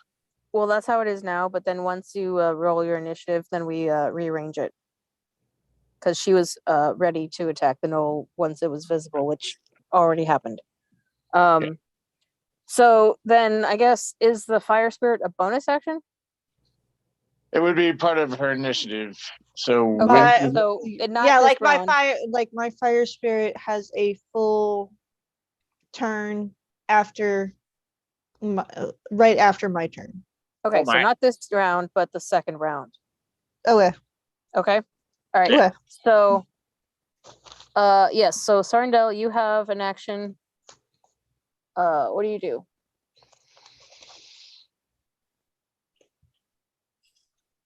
Oh, it's my turn now. Well, like, it goes Noel, and then it goes well, so- you're still inside the tent, so you're not. right. So our friend outside gets the readied action from their previous turn, and then still gets their turn. Okay. So if Noel has higher initiative, it would go ready to action, Noel. What's the character outside's name again? Yes. Yes No. and no. Yeah. Yes. Then it's Cass, and then Fire Spirit, and then me. I so thought that was going to be the Yaz part was going to be such a problem with this group. It is such a short one. Like the sin is the longer part of the whole name. You guys are butchering the name. I'm sorry, so that's my fault. know. That's my fault. Well, that's how I was reading it. Okay, that's how I was reading it. All right. So, anyways, okay. So then I guess it's the Noel's attack, and then it's her attack, and then it's you. Me, So the Noel will attack. Actually attack, since he's within range. He misses. Like that injury, what you did. He falls over. So you got him, in the leg, and it right in the thigh, and so he fell over, and now it would be your turn again. Okay. So then I'm going to use my bonus action to yell for Xylo, and tell my fire spirit to use their flame seed on their turn, and then I use my action to throw a flaming spear at the no. Oh wait, so you yell at Xylo and then you get your I tell spear. my tell my spirit my fox to use flame seed, which is I have to use a bonus action for that so that he does something other than just dodge on his turn. Okay. And I throw a flaming sphere at the no. Okay, I thought I heard Xylo in there. But okay. No, I did yell for Xylo. Okay, that's what I was checking. That's what I was checking. All right. As a free speech action. Silence! So yes. Roll for your flaming sphere. yes. And that is 17. That hits. What's the damage is no wait, I don't roll to hit. They roll to dodge. It's a dex. Yeah, that's a dex. That's a dex save. Oh. Yeah. Wait, what are they dodging? The flaming sphere that's coming at them. But I thought he went down to the ground. Well, okay. He would have disadvantage to if he's actually prone. Yeah, he's got disadvantage. Yeah, but I don't roll to hit. He rolls to dodge. Oh. Okay. Yes, it's completely missed. That was a nat 20 and he okay. Yeah. Okay, so then he still takes half damage, which is 4. Okay. All right, and then it's my flame seed, which is I roll to attack. That's a 19. Okay. And what's the damage for that? That is a d6 plus the fire damage, whatever regular fire damage is. Okay. Which would be 3 plus whatever fire damage is. I don't have the player handbook in front of me. I'm sorry. Shoot. Okay. What is for your fire seed? Yeah. It's a D6 plus proficiency bonus fire damage. What is the fire damage? I think the fire damage is like a 1d4. No, it's 1d6 fire damage, which means no. It hits 1d6. It's 1d6 plus whatever the standard fire damage is in the player handbook. There isn't a standard. It's the type of damage. So just in case a creature has like weakness, but I'm telling you because I'm reading what Flame Seed does on the Wild Spirit does. Right, and I'm looking at it right now too. That's why I knew the damage was a D6 plus proficiency bonus fire damage. When it's written like that, it means the fire damage is its type. So it's just a 1d6 plus your proficiency bonus. So right now that's 2. Yeah, that is the fire damage. A d6 plus 2 fire damage. Okay, so that would be 5 damage. Okay. Okay. So he is hurting. Then it's now we're doing the regular rotation. So Stardell, it's your turn. Or your action. So I check on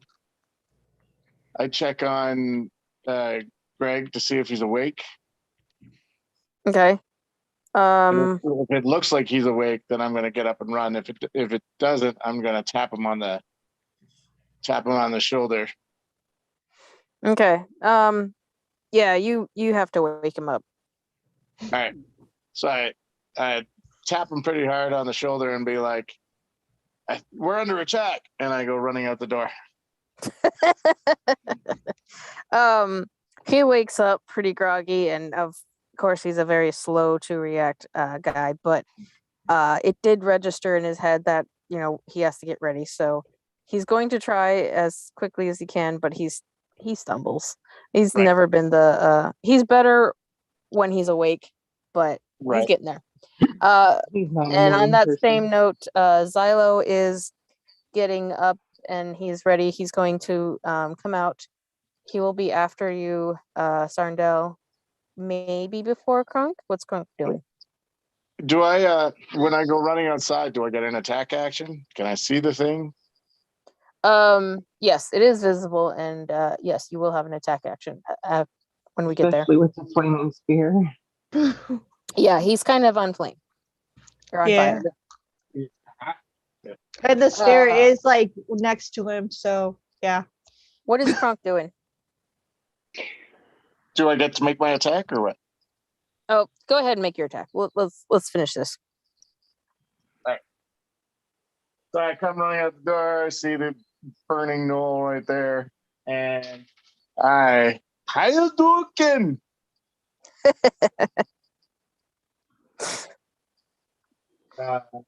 14 roll. Where's my phone? 14, 15, 16, and Charisma's 3 is AC 19. Okay, yep. All You right, definitely get that. blast them with my Eldritch Blast. And what's the point damage? It is 6 points of force damage. Okay. He is nearly out. He is scrambling. He's trying everything he can. He stand up. Kronk, are you going to join the battle? Well, first I would probably need to wake up. God, all I want to call him is Santa. Nikolai, since it's his tent. Okay, so your action is you're going to go wake up the owner of the tent. Yeah, I'm gonna go wake up the owner of the tent before I run outside. Okay. So then I'm gonna go back. It's the Knoll's turn. Xylo is not outside the tent yet. So the Knoll goes. And what is your AC again? Shit. Who's AC? Yours. Because he's attacking you. I think my AC is 14. Okay. No, he does not get you. He gets up, he stumbles towards you, and he's a lot slower now. His attack, when he tries to get you, he just misses completely. And then it would be your turn again. He's probably like right in front of you. I notch another arrow and kind of put my foot on his chest since he's on the ground, right? No, No, he was like he's stumbling towards you. standing.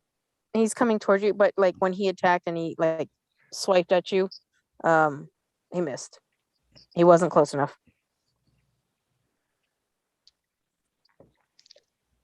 I tell him to cease and desist and get down and why are you attacking? He just kind of snarls at you. I let loose my arrow. Okay.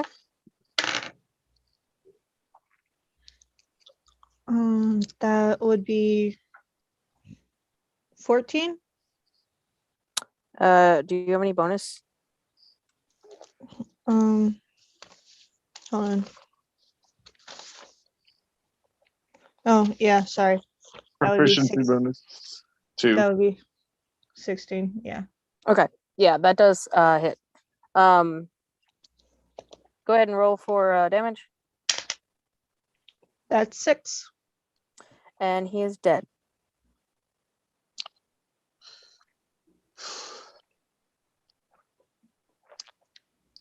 Yeah. Well, I turn to Yas and I say, you've got a pretty good aim with that bow. I kind of just shake my head and notch another arrow and keep my eyes on the tree line. Yeah, it's true. If we I find one knoll, there's probably more. and move my flame sphere closer to me. Okay. Xylo's outside. What did you do? And he's looking at you like you actually initiated it. Dumbass. I told you that it was an issue that we shouldn't trust people, and these people are the escaped convicts. And we were just attacked by a gnoll who was probably hunting, and thought we'd be easy targets. Because who puts a tent in a clearing instead of in the tree line? So, wait, how the heck does us being criminals line up for this whole thing? One, we're not criminals. Two, a gnoll attack. These are separate things. Xylo just shakes his head. Her logic, it can be confused sometimes. I see. No, you're just a moron. And these people don't know how to travel safely, even for escaped convicts. It's really confusing of how the hell they've escaped captivity from the loyalists and got this far. Xylo takes his hand and puts it on his and pinches his nose bridge and just closes his eyes and just shakes his head. And a big old sigh comes out. And I really... Why did I ask you to come along? Because you don't know how to find your own brother.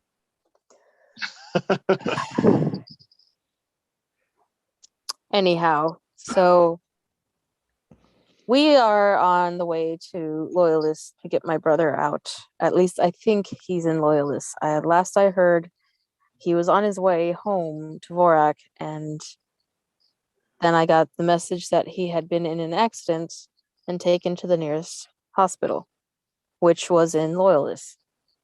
However, I'm not sure where of Loyalist, so I meant to go to the capital to find out where he was located. I see. So why would you think that if he was taken to the hospital that he would be in jail? Oh, because the city is the metropolis for the whole area. So like if you don't know where somebody is, you go to the main capital and they would have all the information on every because they all report to the main capital. No, I mean it sounded like you said you're going to the prison to find him because he was held captive. Right.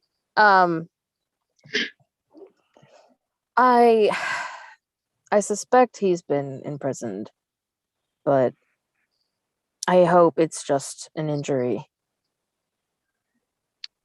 We won't know until we find him. Why would an injured person be in jail? Silo, if you answer that, you're a moron.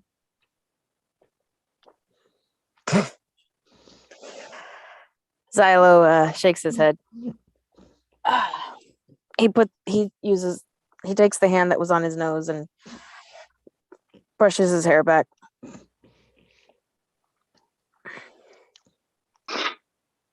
Quick side note, would Krunk know where things were in the tent by now? What do you mean? Like food. Oh yeah. He's familiar with the tent. He knows where everything is. In fact, if he wanted to start cooking breakfast, but yeah. Xylo looks at Sarndel. I believe he was involved in something, and it does not have anything to do with the accident. I believe the accident was my brother being careless with his driving. But that has nothing to do with why he might be held captive. Ah.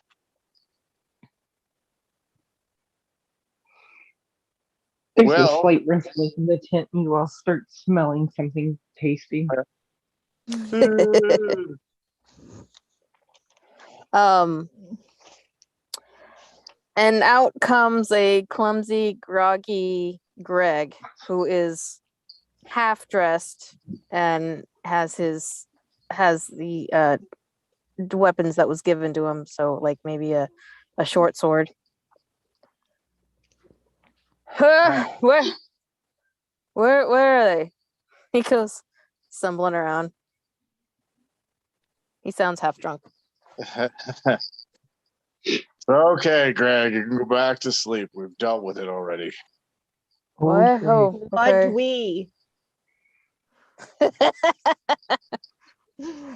Xylo gives her a glare and indicates that you're being a little difficult. Not only are you accusing these people of doing wrong, but you're insistent on taking credit for the attack. Anyways, so yeah, he glares at you. Greg kind of goes, huh? Oh, okay. Puts the sword down and then kind of falls over and is almost asleep as soon as he hits the ground. Outside? Yes, Yep. outside. He's a heavy sleeper, so The fall wouldn't wake him back up. he doesn't like fall forward, he just kind of crumbles, he just kind of like knees buckle and just kind of I kind of make sure that my flaming sphere and Fox is not close enough to catch him on fire. Oh no, he's nowhere, he's not even like, he's like 5 feet behind, he's like 5 feet from the entrance in a different direction. So I still keep my eyes on the tree line. Right. Xylo looks at the two of you. I'm going to inform Nikolai what has happened and that we should probably pack and leave soon. And he gives one more glare to Yasnella. Wait, what? Yes, no. Yes, no. Yasnell. I kind of like Yasnella anyways, but and then he goes back inside.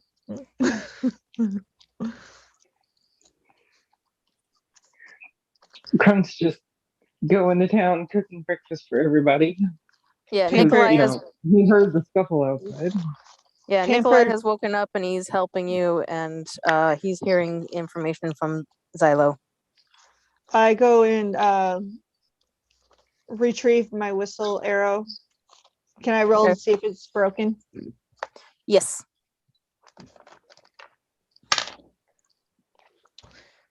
16. It is scuffed, but it's still in good condition. I put it back. I put it away. I mean, it's kind of bloody too, so. Well, I clean it and put it away. All right, so you and Sarndell are outside the tent.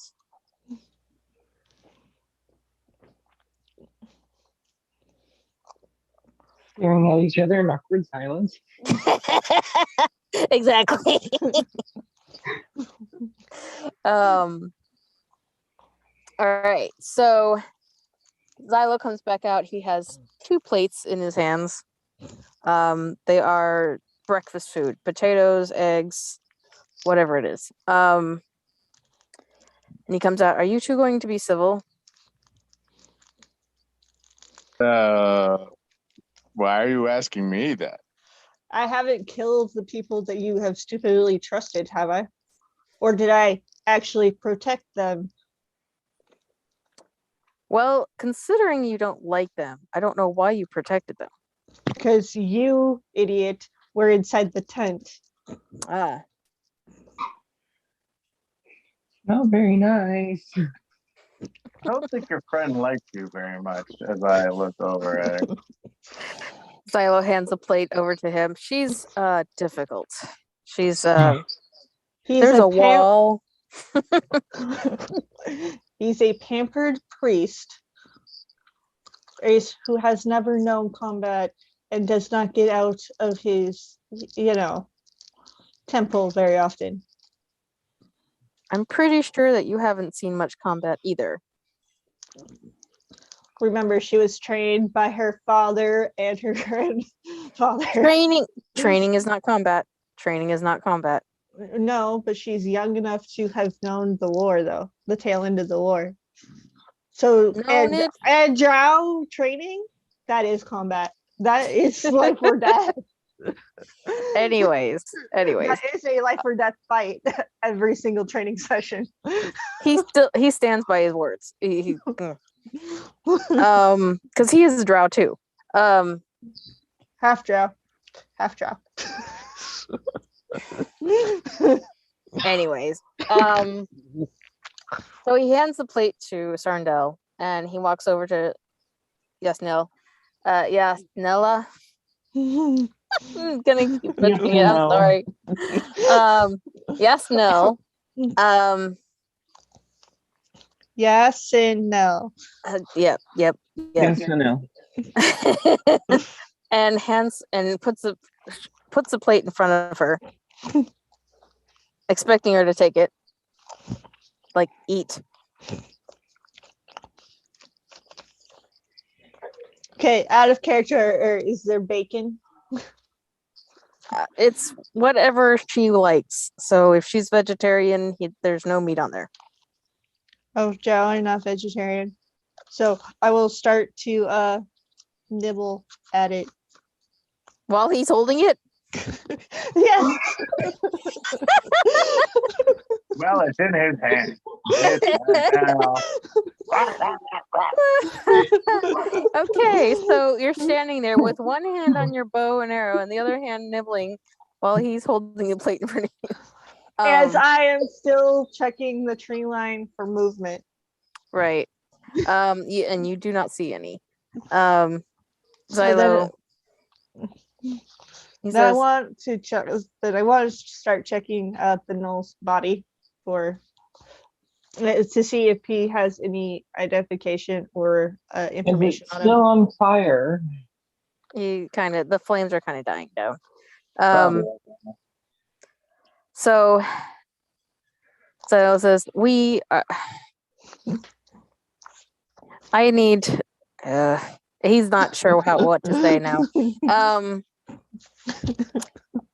All right, so Greg kind of wakes up a little more now, and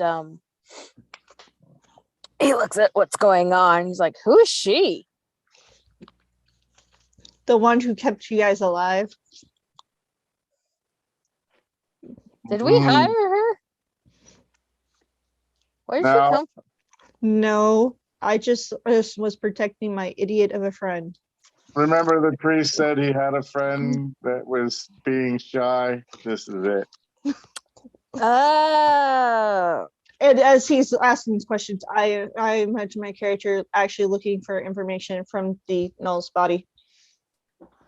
Okay. Do you still have your bow in your hand, or are you did you put it away? It's like right next to me, like within arm's reach. Okay, so you put it down. Yeah. Xylo starts to pick from the plate as well, since you're leaning over. Inside, Nikolai is working with Krunk. Of course, food has been made, and you're doing cleanup preparations.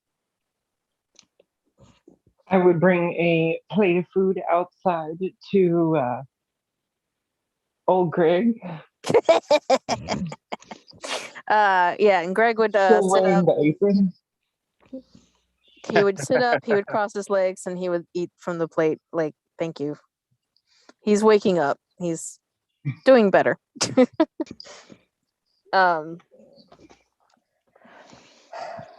And yeah, Nikolai's inside. He's moving things around. He's getting ready to close up the tent and get going. So yeah. What's the next move? Well, you still haven't told me if I found any information on the null. Oh, no, there's not really much. Like, he's got scraps of clothing. He's got his, there's a So dagger. it just looks like a regular null. Yeah, there's nothing special on him. Then I start prepping the body for burial in honor of Illustrated, because I don't know any other way to. I don't know any of the null gods' religions, and just start doing it for Illustrated, because Okay. I didn't kill him. You did.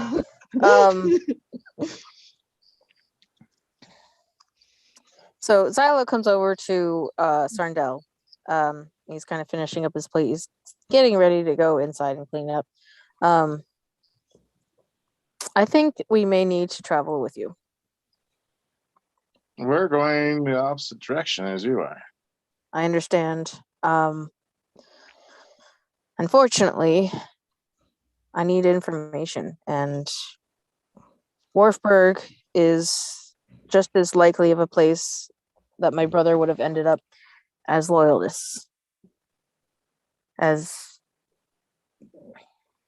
it is probably the path he would have taken to come down to Vorak. Liar.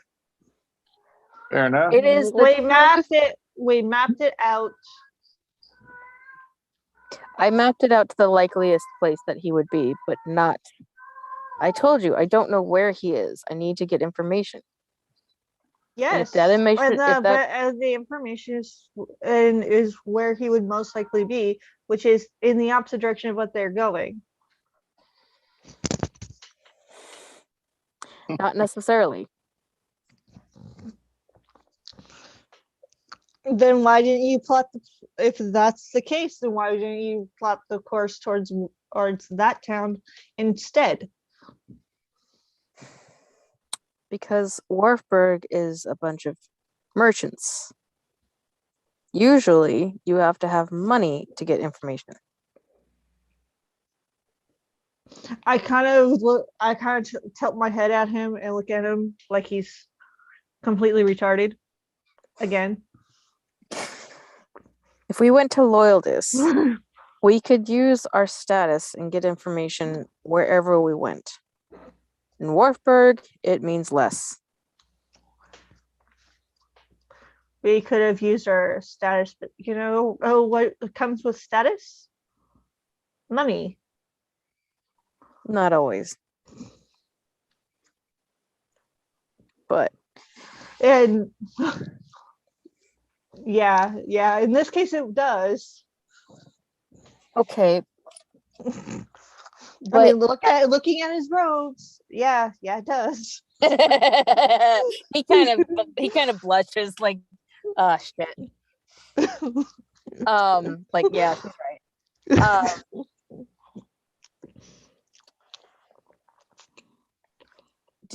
You've never dealt with merchants. How do I explain this? They will take everything you have just to tell you nothing. Only if you're stupid enough to not catch their bluffs. And how good are you at catching bluffs? At this point, I just shake my head and walk away from the conversation. Go help them pack up. The place is about 70% packed up, as you see on the inside. And Greg has fully, eaten his plate and gone back inside to finish getting dressed. And then I finished burying the null. Okay. And you and Xylo continue with your argument of details and nuances. And his retardedness. Like, just out of character. Why? Why'd you make him so stupid? Do what? Why'd you make him so stupid? Just out of character. He's not stupid. Very, very naive then, at the very least. What do you mean? She's also trying to give you something to lead you into hanging out with us. That's kind of what I was going for. He went in the wrong direction because he believed it was the right direction, but at the same time, he doesn't know which direction is the right direction. So, like, Okay. But if you're going with the drow mentality, right? I know. Which is very suspicious about everybody. I know. And then you want to say that he couldn't get information from merchants. I'm like, really? Yeah, I know. I know. He's playing. Yeah. Trust me. I know. Yeah. I'm like, really? I really tried to work with him, but damn. You're not making it easy, Garrett. You're not making it easy. You aren't either. Well, no, because I could have completely just left him and kept walking. Yes. But I stayed and protected the tent that he was in. Yeah, I know. I mean, I am trying. I know, but I'm also like trying to get the group together. Like, so while they're bickering, Kronk walks outside with the last few slices of bacon. Okay. Like right behind them. Crunchy.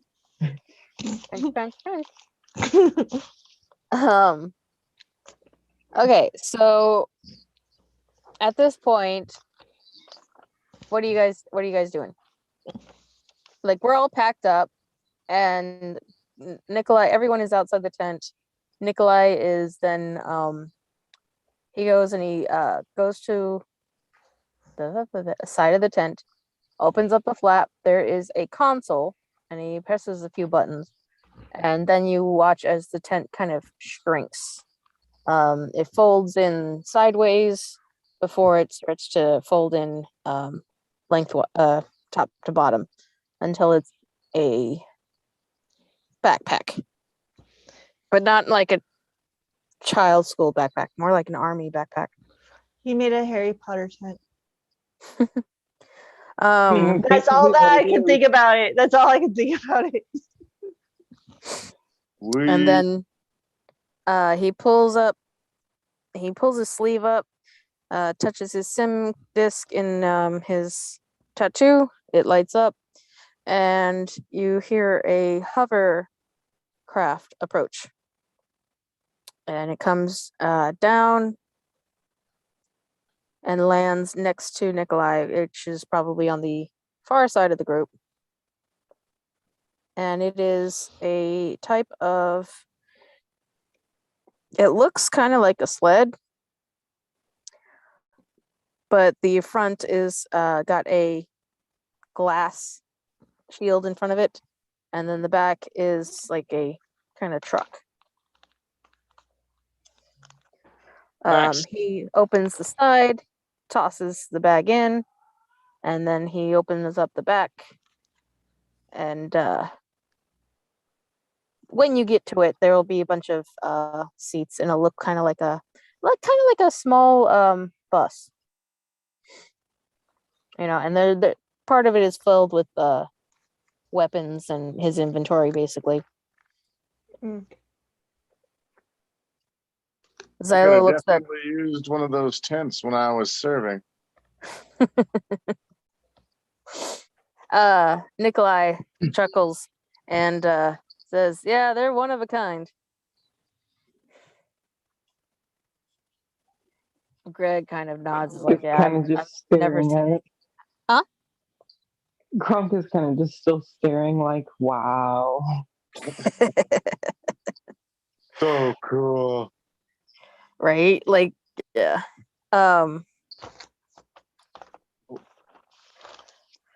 So Greg pops up and says, if you really want to go to Lotus, I can take you.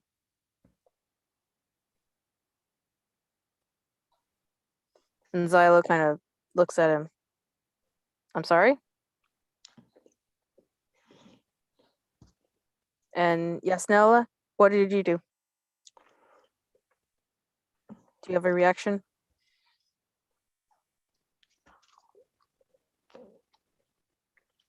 Guess she's muted again. If you're willing to go to where we're going, then sure. But if you're trying to trick us to go to where you're going to get extra protection to go where you're going, I'm not interested. And I set my bow and I start to put my bow away and pick up my fox and start petting it. Okay. You're petting a burning fox. Yeah, it doesn't burn me.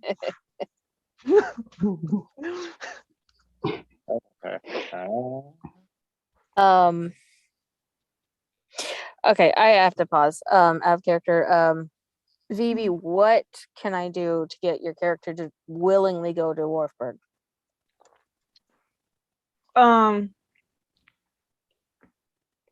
Have some kind of information given that Milo, that the last known location was in Wartburg. Okay. Okay. Alrighty then.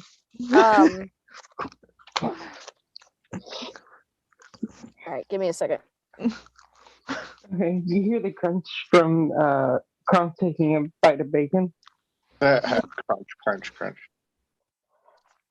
He's still holding the plate he was holding out toward Yasanel and oh god, what was his name? Xylo? The priest Xylo. Yeah. All right. At this point, Yasanel, or Yasanel? Yasanel. Yeah. Yeah, is it like Yeah. you're saying yeah. Yasanel. Sin L. Yeah. Okay. Your sin lights up. Your bracelet. I look at it. There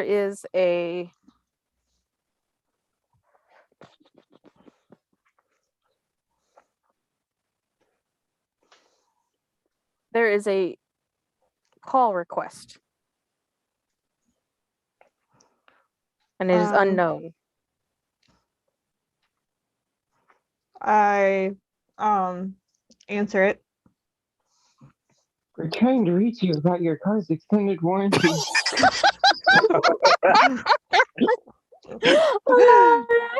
Bless you, Ginger. And shit hang up. And shit hang up.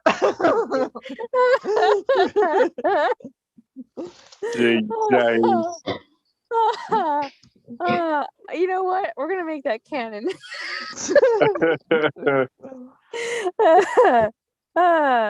After that, Xylo's sim lights up and he pulls his necklace up and he projects it, and there has been a withdrawal from his bank account, and it is coming from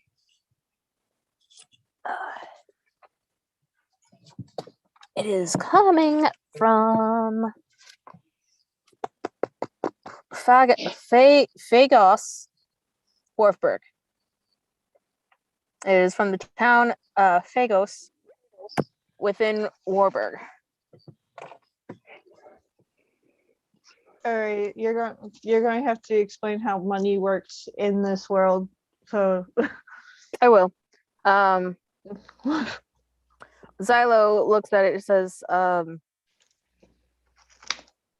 I believe I know where my brother is.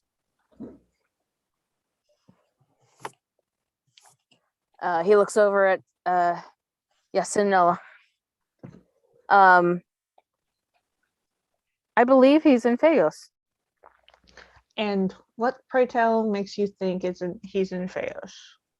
Well, there was a significant withdrawal, and the only thing I can think of that would need that much would be healthcare.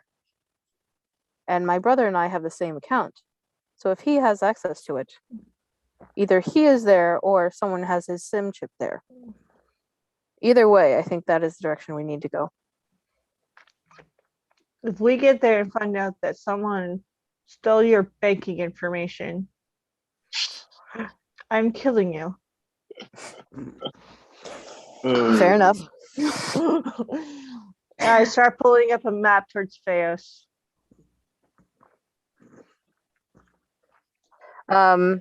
You'll notice that it is somewhere between the center of Warfburg and the border outside of well, the world that you're in, which is Ekron.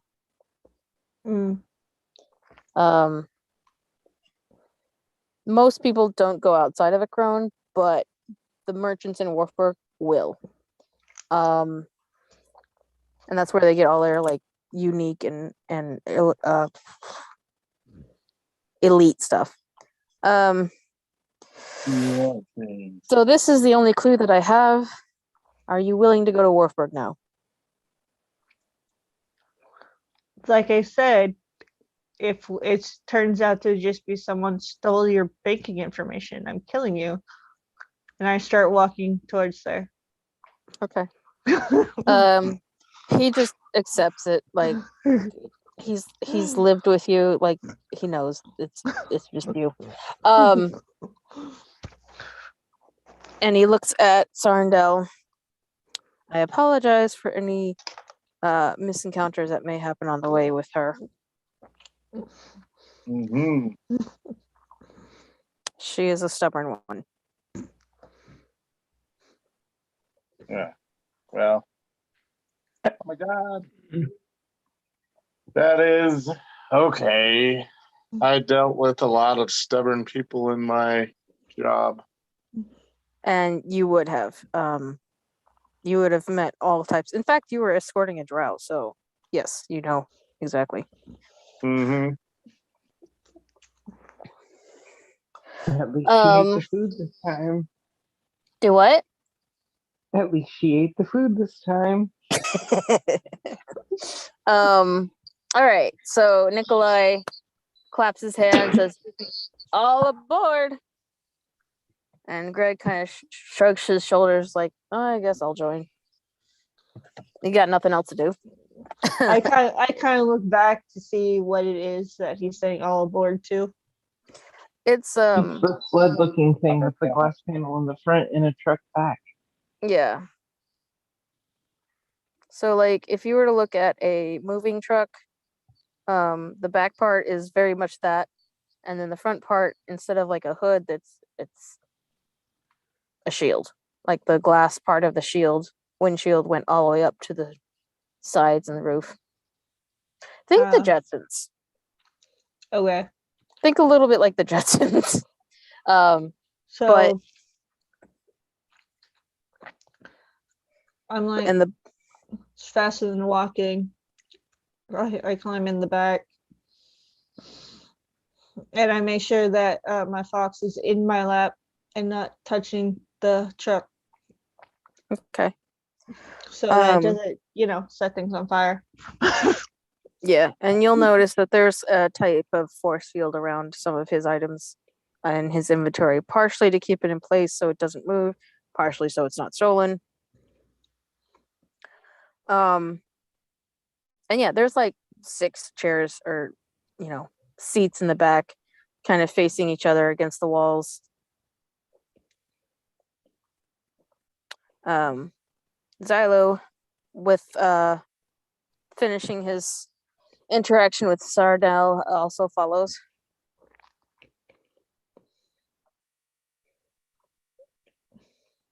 And sits down in front of you. And Krunk would follow up the last because I think he's the one that's furthest away because he was still staring wow eating bacon.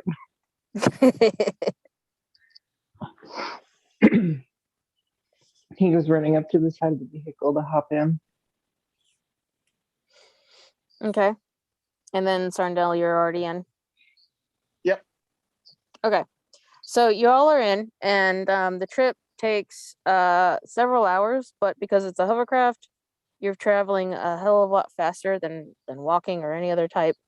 The only faster transport would be teleportation, but yeah, there are things that come with that. Okay, so you get there. Nikolai parks in a parking area for merchants and lets everyone out, locks it up, and it says, "You are free to go where you need. I'm not leaving for another week or so. If there's any other place that you need to go and I happen to be going, you're more than welcome to join me." And with that, he also invites you all to go for a drink at his guild's tavern. There are 3 taverns in the area that you could go to if you wish. And he does tell you about the other ones. There's the Gray Swan, which is home to the Ivory Beards. There is the Dark Cure, which is home to the Forgotten Plague, which is a thieves guild, but it's known for it's not known for thieves. Like out of character, it's a thieves guild. What was that one's name again? The Dark Swan. The Dark Cure. Dark Cure. Okay. Yeah. And it's home to the Forgotten Plague. And then there is the Skilled Magpie Tavern. And there is no guild that calls that home. All 3 taverns are open to the public. And they all serve different foods and items and drinks and stuff, and have very different atmospheres.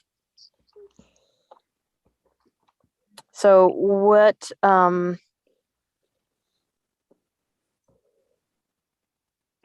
which one would you guys like to visit? And then we'll start up there next time.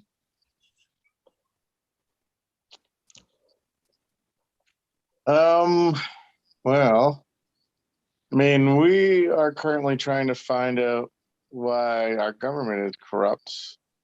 Uh-huh. I guess we need to find information too. Uh-huh. I think if we're trying to find someone, I think I would go to the Thieves Guild. Okay. Probably the same place where we would find illegal information. Okay. And Ginger, do you agree? I was gonna say Thieves Guild first. Okay. Because they would be the ones with the information at a price. Okay. All right. So then we will pick up at the Thieves Guild. Nikolai will go back to his tavern. And the invitation is welcome, and he's willing to buy you guys drinks and food.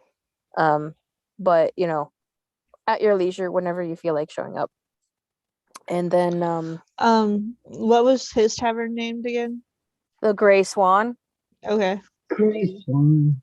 The Gray Swan is home to the Ivory Beards. And then Xylo is willing to go wherever your character is willing to go, VB. And then Greg,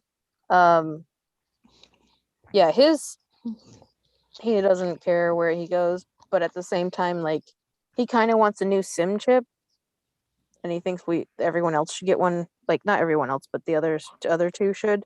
Though he doesn't really say anything about it because of the mixed company. We not have our old ones?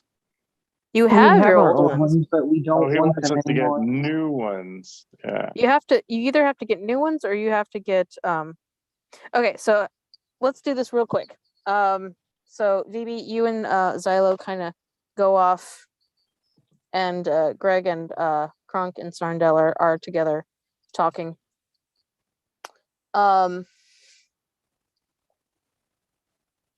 We so we can't use our sim chips. You know that, right? Yeah, they'll track us. I thought we discussed getting new ones last time, the other day. Right. We can get new ones or we can get them wiped. New ones have a completely new identity. Getting them wiped, we have some semblance of our identity. It's just we're not convicts. Right. So Well, how are we going to get that done without any money? We might have to find a place to make some cash. yeah. Well, I think any of the taverns that they mentioned would work. Though I kind of don't trust the plague one. Right.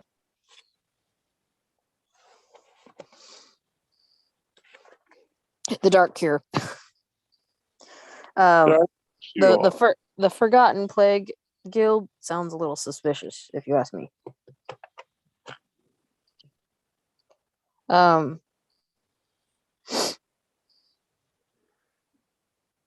don't know. What do you think? We could probably find a job anywhere. Right. I'm pretty sure that the Thieves Guild will help us find new identities, but Possibly. But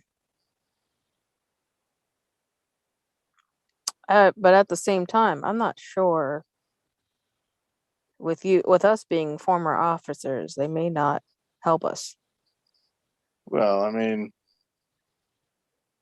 it's true. We might just need to get actual new identities.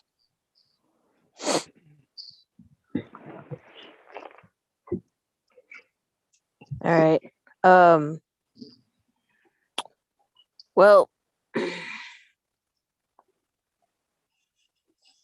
I guess maybe we should ask Nikolai for help.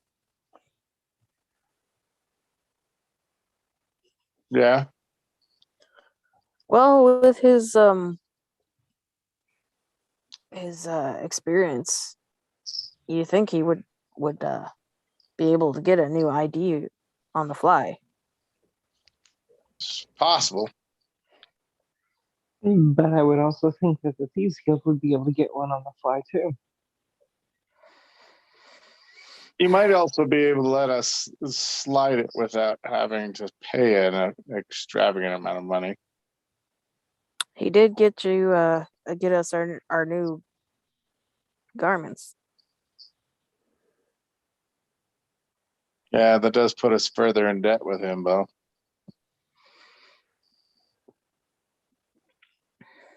It's better to be in debt than to be dead. Very true.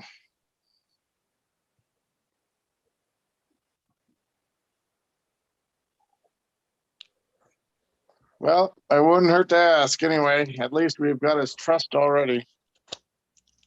This is true. I think we should go to the Gray Swan. At least talk to Nikolai to see if he's willing. We can check the other one later. Yeah, sounds good. All right. So, Greg, Kronk, and Charndell. Sorry. We'll be at the Gray Swan. And then I'm guessing Xylo and Yasin now is going to be going to the Thieves one, or not the Thieves. Dark here. Dark Cure. Yeah, the dark cure, the suspicious one. Correct? Yes. Maybe. Okay. Yes. All right, so we'll pick up there next time. We've made our 3 hours. Any oh wait, points. You guys need points. Tweets. Points. Let's go with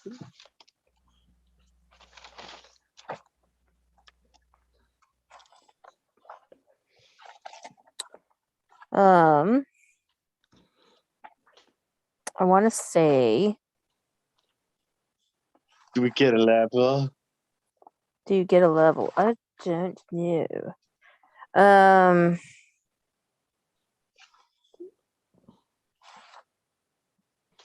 Shit, I didn't write that down. Damn it.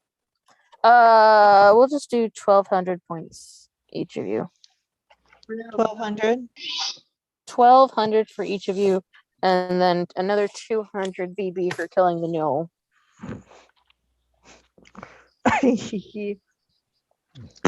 I shot the null too. Oh wait, yeah, you did. Yes. So another 200 points for you. So Wait. Kronk Wait. gets. He hits one time. One time. He still helped. Barely. Barely. Like not nothing. Kronk has 1,200. The other two has 1,400. And then yes. So that's it. Evaluation. You guys, was this cool or was this rocky? It was Rocky. Okay, I thought so. Mainly because I don't think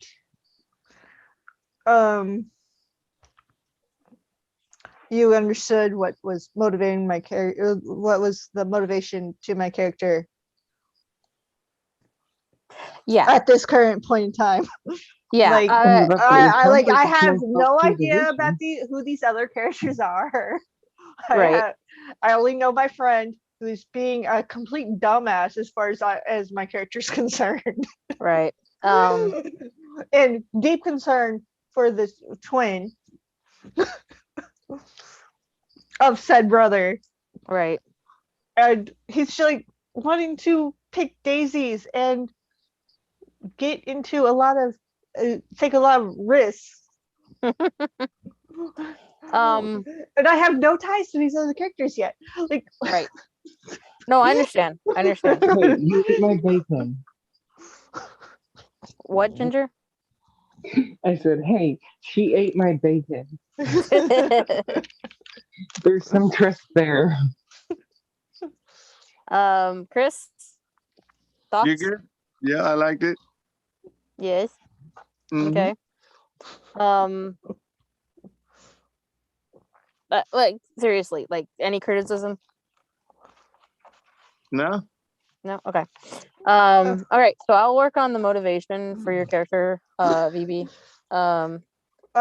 Like we need to be in situations where my character is tied more to the group.